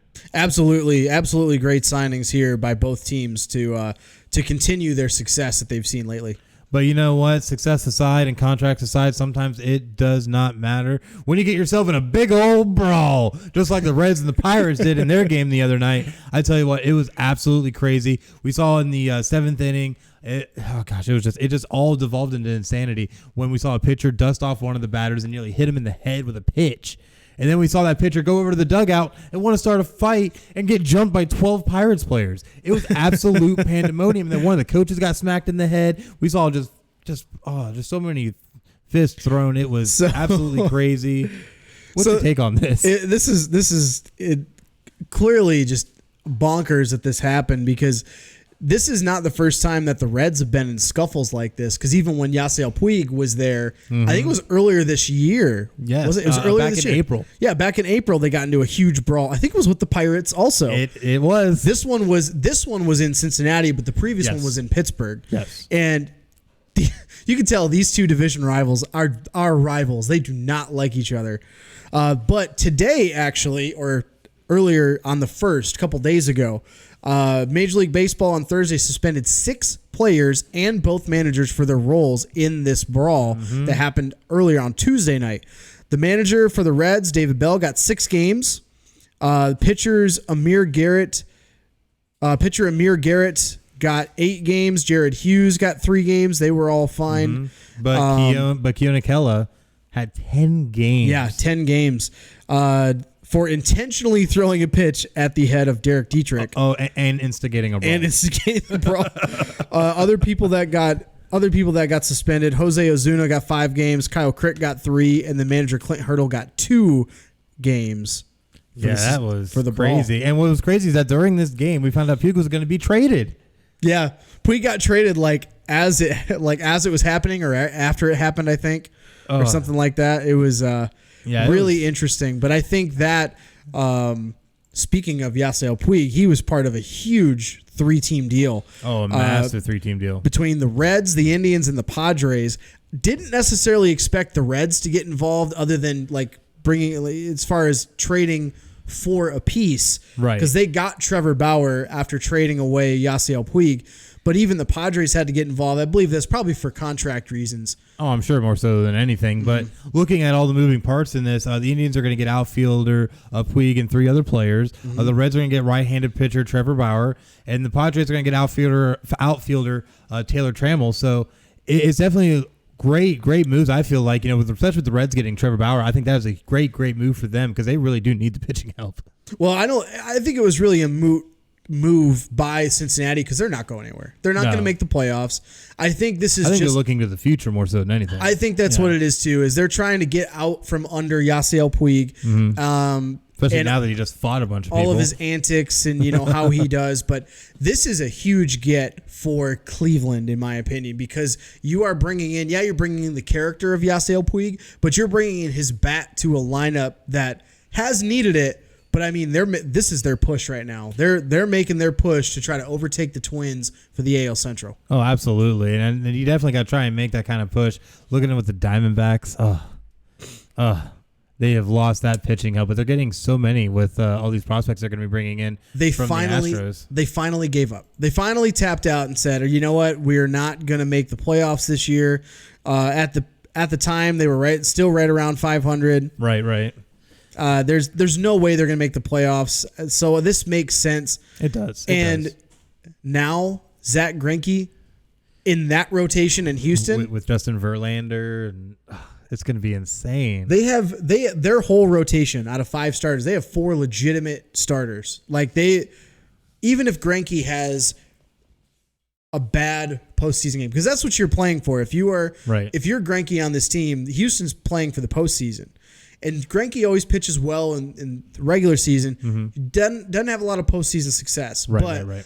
I would assume that with him being on Houston, even if they have one bad game when he pitches, you've got enough other great pitching that you can still win yourself series.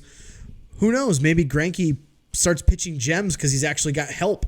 And I think that might be the big thing that's going to happen, because you're out from underneath the Diamondbacks, who have been just woeful, and now you actually enter into a club that's really making things happen. And it's not even like Greinke's been playing bad this season. He was 10-4 with a 2.87 ERA and 22 starts this season, as of right now anyways. I think he's had another start since, but either way, the thing is he's playing great baseball, and this has been one of his better years even, which is crazy to think given that he's been playing with the Diamondbacks. But like you said, joining the Astros where he's actually going to have help, I really think that it's really going to help revitalize him and really help him get back to that 2009 form that he had when he won the Cy Young. And I think he's really, really going to kill it. And look out, Houston is going to be on the warpath. Yeah, Houston. So Westgate in Las Vegas updated their post-trade deadline odds to win the World Series. Mm-hmm. It's basically Houston, the Dodgers, and everybody else. So the top 10 goes real quick as follows. Yeah. At 10, Red Sox are 30-1. The Rays are at 25-1. Boo. Indians are at 20-1. Cardinals at 18-1. Twins at 16-1. Cubs at 14-1. Braves at 9-1. And then the top 3, Yankees at 6. Dodgers at 3. And the Houston Astros at 2-1. That's crazy. 2-1. 2-1. They're basically saying you might as well just give it to Houston at this point. It's going to be Houston and LA Dodgers in the World Series, which one of us correctly predicted that. So far, one of us is looking correct. Well, the Red Sox need to get back on the frickin' bike and start pedaling faster, because they're about to miss the playoffs. They don't hurry up. But and I mean they made some moves, I believe, at the trade deadline, but they weren't needle moving moves. Yeah, it was nothing that's really going to be eye popping or really huge.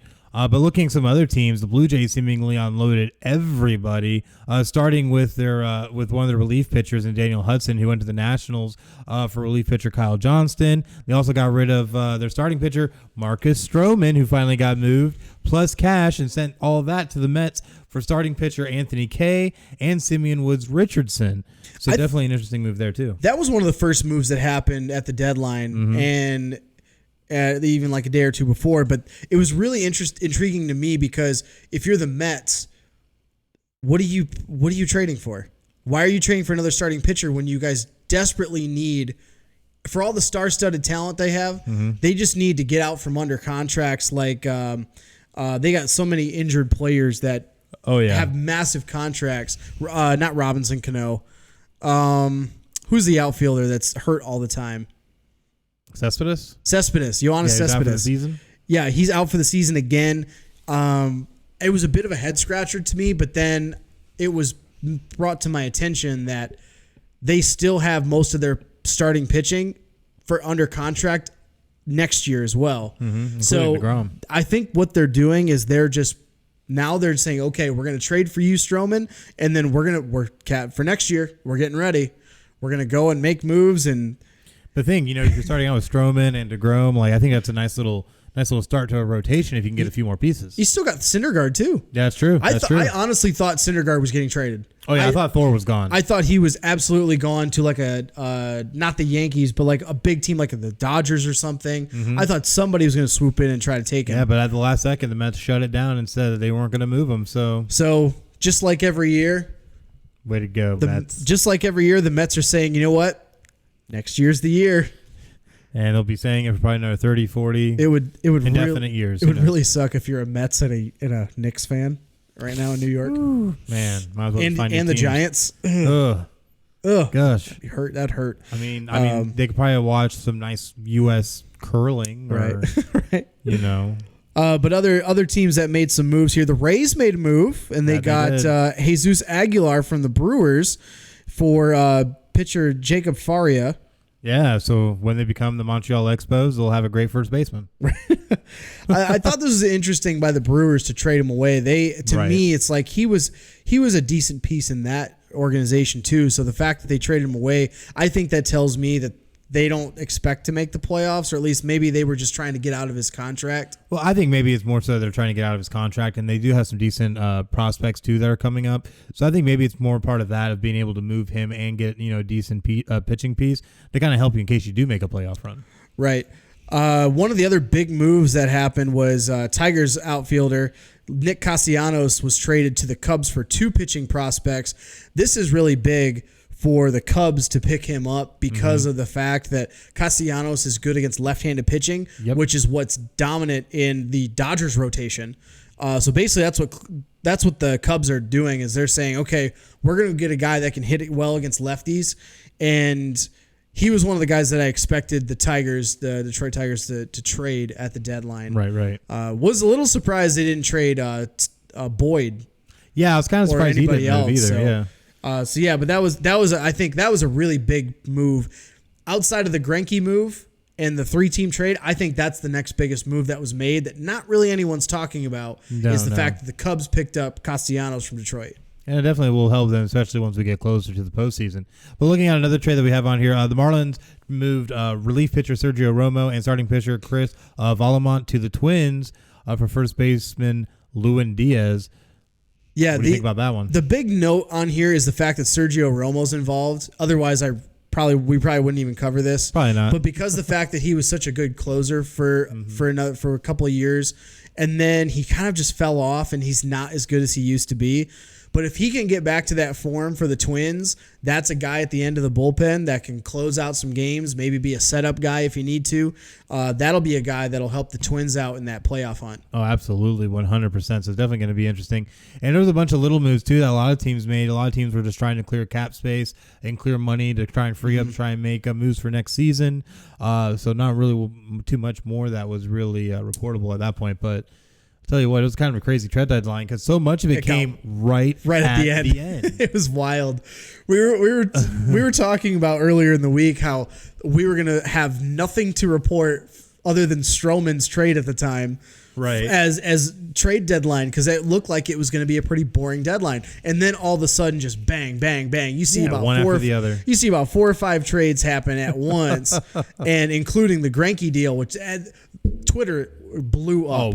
Twitter blew up when that happened, where Greinke got traded, and it's just everyone just was up in arms about how basically it's Houston's to lose at this point. Oh yeah, for sure. And if Houston, I'm just laughing because I don't feel like there's a team that can really hold a match to them right now because Houston just looks so strong. I think the Yankees have a chance. Well, now Encarnacion's out with a broken wrist. If they're healthy. You didn't let me finish my sentence. Sorry, I didn't mean to cut you off there. It's okay. It's okay, Kanye. Well, it's okay, Kanye. Hey, sorry. I got to say something here. But what I have to say, though, is that MLB Best of the Week, we're not past the trade deadline. What do you got?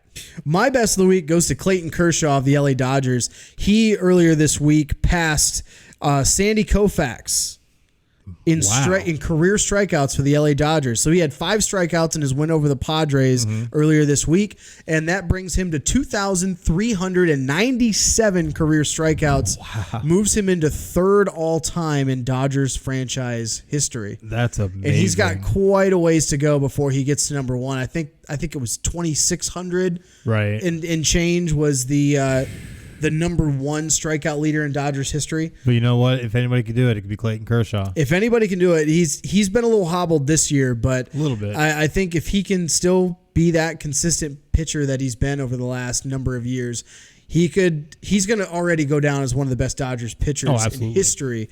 So congratulations to him on hitting that milestone. Yes. What's your best of the week? My best of the week goes to Nathan Patterson. Oh, do you not know who he is? He's a viral sensation that just signed a minor league deal with the Oakland A's this past Thursday. He's a 23-year-old who recently went viral after clocking in at 96 miles an hour on a speed pitch challenge at the Colorado Rockies game a few weeks ago. And he started his journey just 1 year ago, training and has spoken with the Oakland A's staff since February. This guy is just literally lightning in a bottle that came out of nowhere that can throw a 96 mile an hour fastball. This dude is sick. Have you seen his videos? Yeah, actually, we were sharing this on our Facebook, Instagram, and things like that. We actually shared the story that was done by Yahoo News or Yahoo Sports that went a little bit more in depth on it. His story. So he had played high school baseball, hadn't played for a couple years, was at a minor league game of the Oakland A's, one of their affiliates. Right. And that's where they first noticed it because he hit in the 90s on the radar gun there. And was that's automatically going to turn heads no matter who you are. Yeah, so this was a year ago. And he kind of looked at his brother and was like, you know, I've always kind of wanted to pitch and always wanted to do this. And he hits 90 in the mid 90s, like, okay, let's do it. So he actually had started working with a training team. One of them was an ex-Oakland A's pitcher. So, of course, got to work with them. He had been in conversation with the A's for a number of months, and they had actually been in, not negotiation, but they had been talking about potentially signing him to a deal as early as February. Then, of course, when this happened at the Rockies game, hits 96, it goes viral, and Oakland quickly turns right around and scoops him up to a minor league deal. So good luck to him. Oh, and another thing, when they were talking to the Oakland A's, him and his camp, he was pitching with a broken wrist. It was his non-pitching hand, but it was... But still, he was hitting in the 90s. He's got 3 pitches. He's got a slider, a fastball, and a changeup. That fastball, his touch, do you see 96? His changeup is in the mid to upper 80s, and his slider is in the upper 80s. His slider's in the 80s? His slider's in the mid to upper 80s, and his changeup is in the mid 80s. That's so, insane. I mean, if he can put those together, and he's still super young. You mentioned 23 years old. Yeah, only 23. It's going to take a couple of years, but I mean, if he can turn this up, we're looking forward to watching his story from here on out. So if you get a chance, go check out our social media, Instagram, Facebook. We have that story shared and actually shared the link for the Yahoo page as well. Yes, definitely check it out on our social media at PCN Final Score. Man, it's really great stuff. That's been our MLB Best of the Week. And next, we have This Week in Sports History. Our This Week in Sports History. And of course we have so excited for this. Of course I have to lead this off. You're so excited. Today, as in August 3rd, is as of this recording, Tom Brady turns 42 years old. 42 years young today for the GOAT. No, it is 42 years old. 42 years young for the greatest quarterback of all time. Go blue. Oh my gosh, how does that hat fit on your head? I swear. But looking at some actual sports history, you know, I don't care about Tom Brady's birthday and the 42 plus candles he has to blow out with a fire marshal standing next to him to make sure it doesn't become a fire hazard. August 3rd, 1921, MLB Commissioner Kennesaw Landis hands out life bans to 8 Chicago White Sox players accused in the Black Sox scandal despite their acquittal by a Chicago jury. That was such a big disappointment in the history of Major League Baseball. Of course, you know, you had the Black Sox scandal with the gambling and the mafia was involved, and oh man, that was. And you're in Chicago. Yeah, in Chicago. So, yeah, that was definitely something that MLB likes to forget about. Yeah, kind of sweep under the rug. Sweep that under the rug. But the next one, also on August 3rd, in 1852, America's first intercollegiate sporting event takes place as the Harvard heavyweight rowing crew beats Yale by 2 lengths over 2 miles on Lake Winnipesaukee in New Hampshire. Hey, you actually got that right. I did. Very good. I had to look at it for a quick second. I mean, when you live down here in Florida and you've got a ton of weird named lakes. Okeechobee. There's Winnipesaukee. Yeah. All kinds of crazy things down here. What's another one? I don't. Anyway. You learn how to pronounce those. You just stay away from the St. John's and Lake Jessup, or you're gonna get eaten by a gator. But go figure. The Ivy League starting everything as they always do. Of course, that's why you had Stanford and the tree. So, anyways, they're not an Ivy League school. No, but that's why they got the tree. To make fun of the Ivy Leagues. Oh, that's Come on right. now. All right, so August 5th, 1936, American athlete Jesse Owens wins the 200 meter in a world record time of 20.7 seconds for his third. Let me get myself all together here. His third gold medal of the Berlin Olympics. And let's not forget, this was during Nazi Germany. Yeah. So it was very groundbreaking. Adolf Hitler opened up the ceremonies for that. Yep, he did. And Jesse Owens stood in defiance and held his fist high. A lot of people remember. Yeah. Being able to show that he was also one of the only African-American athletes that was at the Berlin Games. Even allowed there. Yeah. Yeah, so very, very huge moment. Huge moment. Very big moment. And not only U.S. history, the world's history. Yes, absolutely. Very, very big moment there. August 1st, 1963, Arthur Ashe becomes the first African-American tennis player to be named to the U.S. Davis Cup team. Yes, huge. So huge movement forward there in just not only just in civil rights terms, but also just American sports in general, becoming more integrated. So especially during the 60s when integration was a much larger issue at that time. So we were seeing a lot of it happening where they were trying to get everybody back together, segregate everything together. But let's not forget, though, in August 2nd, 1967, the New Orleans Saints played the first ever preseason game, losing to the LA Rams 16-7 at Anaheim Stadium. Surprised they didn't use the LA Coliseum because it was still there. It was still there. It's there, but it's still there today. I mean, it's still there, yeah. But I mean, I'm surprised they didn't even use then that when it was newer. Yeah, it's really interesting. Yeah, definitely very interesting. But this has been This Week in Sports History. Yeah, we're getting back to the end of our show here. We are the old good old give or go here. Oh snap! I'll throw this. I know you love your Dallas Cowboys, so I'm going to throw this one to you first. So Dallas Cowboys go out and sign Alfred Morris in the wake of the Zeke holdout. Give or go. Oh, I'm going to give a little bit on this one because I find it very funny that they went and made this move after Jerry Jones said that they do not need a rushing champion to win a Super Bowl. You know what? Alfred Morris, you go get you, brother, because if Zeke holds out, you're going to be the guy, and I already see it. If Zeke holds out the whole season and takes a Le'Veon Bell approach, Alfred Morris is going to be a 1,000-yard rusher. Calling it now. Stop. Calling it now. I think Dallas's offense is going to struggle severely if Zeke holds out. Yeah, so Alfred Morris will be the only part of the offense, right? No, they're going to pass more, and Dak Prescott's going to not get his contract, and Amari Cooper is going to be demanding a contract. That's true. That's very true. Yeah, that's how I see that happening. But on the next round here, I got to get everything pulled up. Boom. UConn is leaving the AAC in 2020, 100% confirmed and voted on, and will pay a $17 million exit fee by 2026. And the football program will become an independent program in 2020. Give or go. Who cares? UConn cares. Yeah, well, I mean, it makes sense for them to go back to Big East. I don't think they ever should have went to. I think the whole American Athletic Conference idea of itself to try to make a 6 power conference was dumb to begin with. Why mess with that? You had the Conference USA was still good enough. They had some quality teams in there. UCF and Houston. But I mean, you had some quality teams in there that could have helped, push that conference higher. That's true. And UConn in the Big East, outside of basketball, nobody cares about anything at UConn. Women's or men's basketball. I mean, football, they have like what? We did this a couple weeks ago, like a 3-win team every year. It's pretty bad. They made the Fiesta Bowl once. Yeah, one time, right? But Kansas made the Orange Bowl, but I don't think this is really relevant. They're going to be an independent football program, and I already made my 2 cents on this. The only team that should be allowed to do that is Army or your Notre Dame Fighting Irish.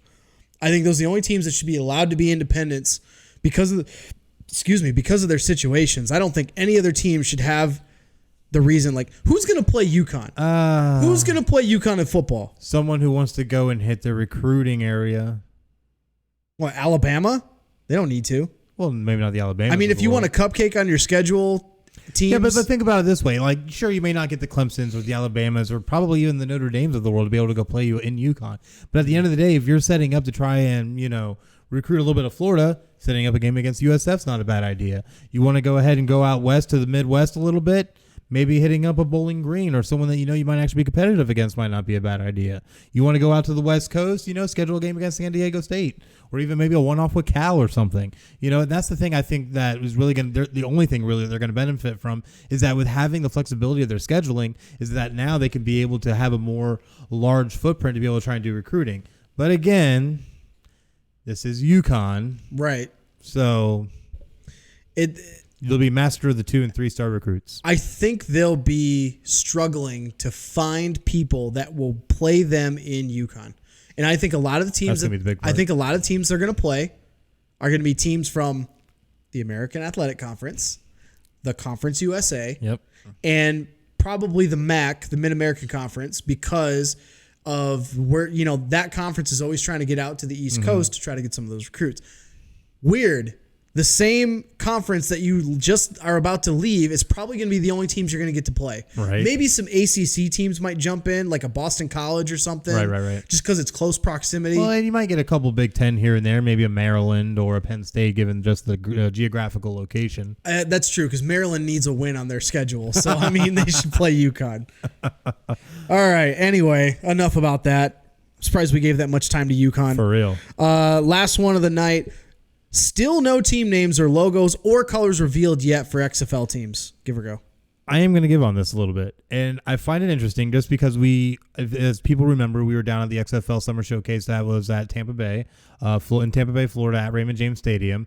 We got to have an interview with Oliver Luck, the commissioner of the XFL, who stated during our interview with him that they would be revealing a lot of the coloring, branding, logos, names, so on and so forth in late July. Possibly early August, but he put emphasis on late July. Yep. And we're sitting here now in the beginning of August. Nothing. We have not heard a peep. Are you worried already? Are you worried about the XFL already? I think we might need to be. There might need to already be a break. There might already be a breakdown. I think I would not be surprised if they wait until right before their draft, which is supposed to be in October. Which makes sense. I would not be surprised if they wait till September to even roll this out. Because if you think about it, if you have any people that have gotten season tickets already, they're doing it for the team. They don't really give a crap what they're named, colored, whatever. But they have, within the last week, started taking out trademarks. On names. The most notably Seattle, they took out 6 different names. And then I imagine they're going to be the first one probably. They're not going to roll them all out together. They're going to do all of the teams individually. Right. So I'd imagine Seattle's probably going to be the first one in the next couple of weeks, probably by mid to late month. Now, one question though that I just thought of. Do you think any of this might have to do with the timeline of the NFL CBA agreements? And all of the ongoing litigation with that? No, because even if say for instance they do decide to work with the NFL and they become a minor league system for them, you still got to name your teams. Yeah, but do you think the NFL might want to have a certain amount of influence on how these teams are branded, named? Maybe not so much colored or anything, but maybe even colors. Who knows? It's possible. I would not. Well, they're probably going to go the early G League route. If that is the case, where they become an official minor league, they're probably going to go the NBA G League, which used to be the D League, the development league. I remember that, yeah. They were all independent teams that didn't have the same names, colors as their NBA affiliates. Some of them were combined, like, for instance, the Fort Wayne Mad Ants, which the reason they were in Fort Wayne is because that's where the Pistons used to play a long time ago in Fort Wayne, Indiana. Since after they moved to Detroit, they brought the development team there. The Mad Ants were a development team with Indiana, the Pacers, the Pistons, and like 2 other teams. But they had no color, no name affiliation with any of their NBA teams. So if they go that route, they won't care what the names and affiliations are because they're going to do it anyway. Right. So I don't think that has as much to do with it. Maybe they are waiting. I don't know. But I think that's going to be something that's going to wait until after their draft even. They're going to announce that whenever it happens. So I don't think they're predicating everything else on the CBA agreement. Right. Well, now one last angle, though, that we have to look at with this, though. Has Vince McMahon maybe just fallen off his rocker and decided to start from the ground up again? That'd be incredibly stupid. Well, this is Vince McMahon we're talking about. He tried to kill himself on air. I mean, you're not wrong. You're right. He did. No, but that's probably not it. But I just find it kind of interesting. It seems like it's getting kind of maybe pushed back a little. Maybe they are waiting a little bit more. Maybe trying to push it back towards their draft, which would make more sense. You want to get that branding out right beforehand, especially once you start deciding what your draft order is going to be and things of that nature. So, yeah, I don't know. It'll be really interesting to look out for and to pay attention to, but I wouldn't be surprised if you start seeing like Seattle get their branding done within the next couple weeks. I mean, hell, they might even have their draft and still not have names. I don't know. If it gets to that point, then I'd be worried. Yeah, just because if you don't have your branding out before you even, start picking up all these players, because I feel like you want to have an identity as a team. You don't want to just be, hi, I'm XFL affiliate Tampa Bay. It's. You want to be like, oh, we're the Tampa Bay, Rage or whatever. You want to be able to have that identity and be able to have that look, that color, that feel that fans are really going to associate with you. Yeah, and we are 6 months out from kickoff, roughly. So I mean, if you want to, merchandise sales aren't at the top of their list. Clearly not. Which, I mean, they're not going to be that big of a part of the pie anyway. No, definitely not, especially in the first year. But I mean, when you get that branding, though, that's when people start like buying season tickets and doing the packages and stuff. So I would be a little bit worried if I'm a fan of the XFL. Yeah, so definitely make sure that you stay tuned to all of our social media outlets on Facebook, Twitter, and Instagram at PCN Final Score, as we obviously will definitely be reporting more on this as more news comes out when it comes to the XFL branding and team names, logos, so on and so forth. But sadly, though, we are at the end of our episode. So what do you have for the week ahead? The week ahead, I had to second guess this when you put it on here. The Arena Football League has their playoffs this week. They're still alive. This is week 2 of playoffs. They're still around? They got 6 teams. Still 6 teams left.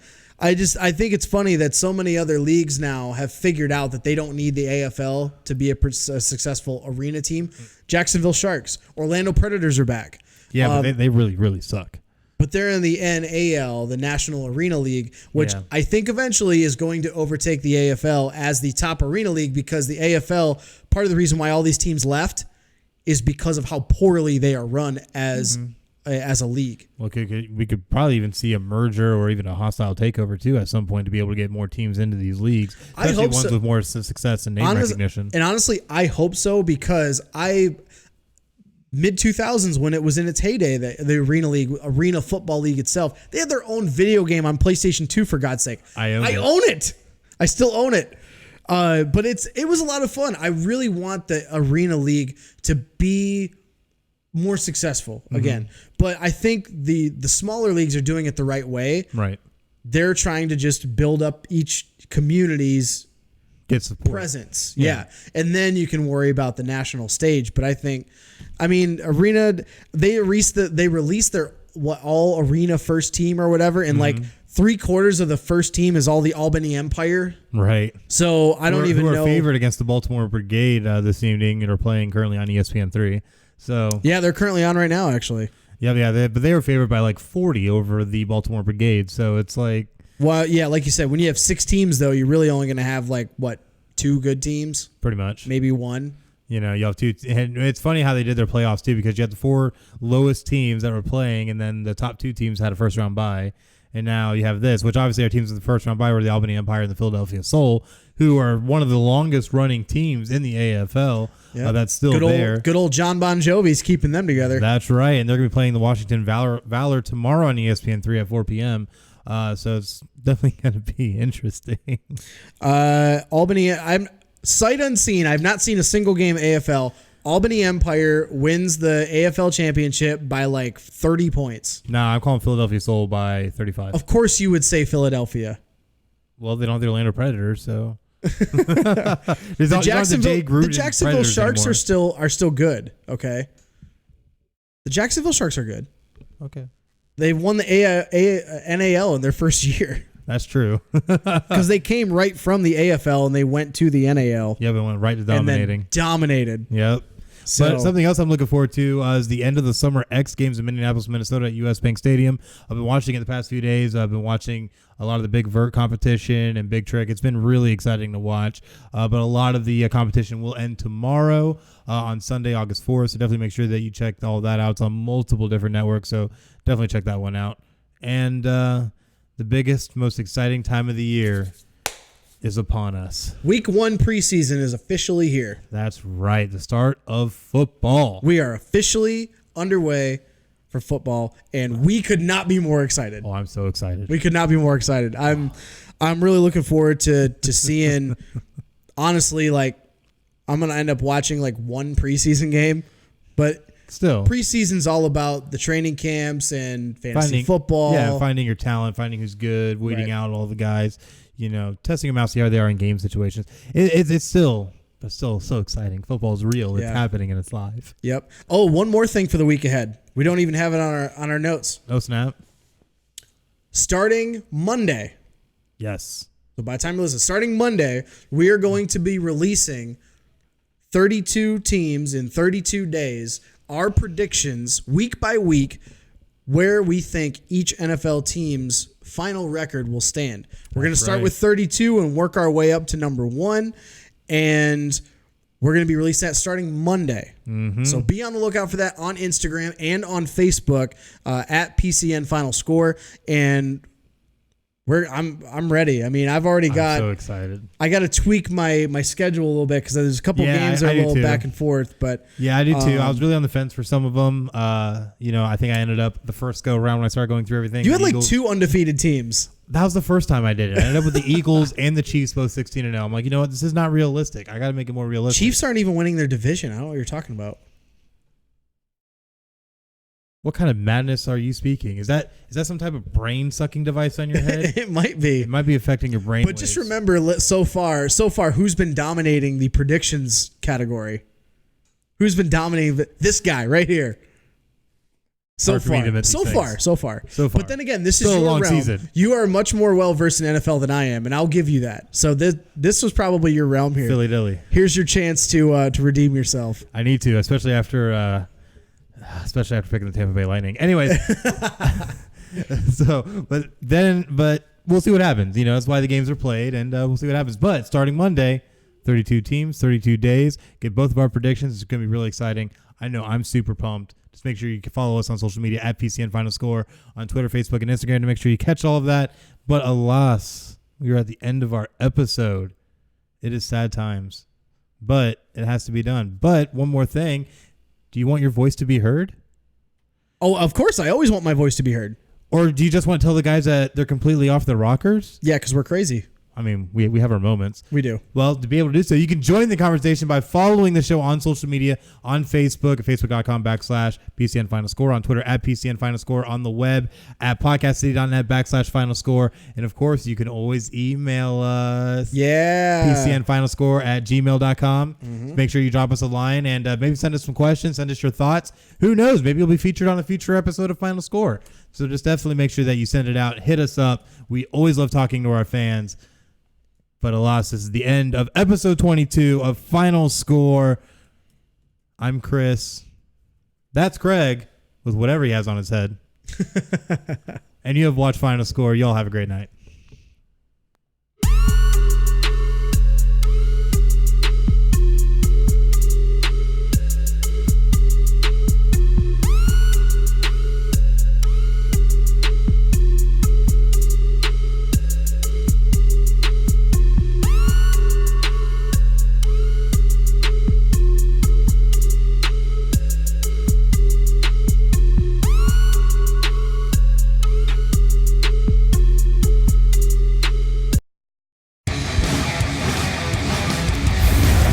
Podcast City Network.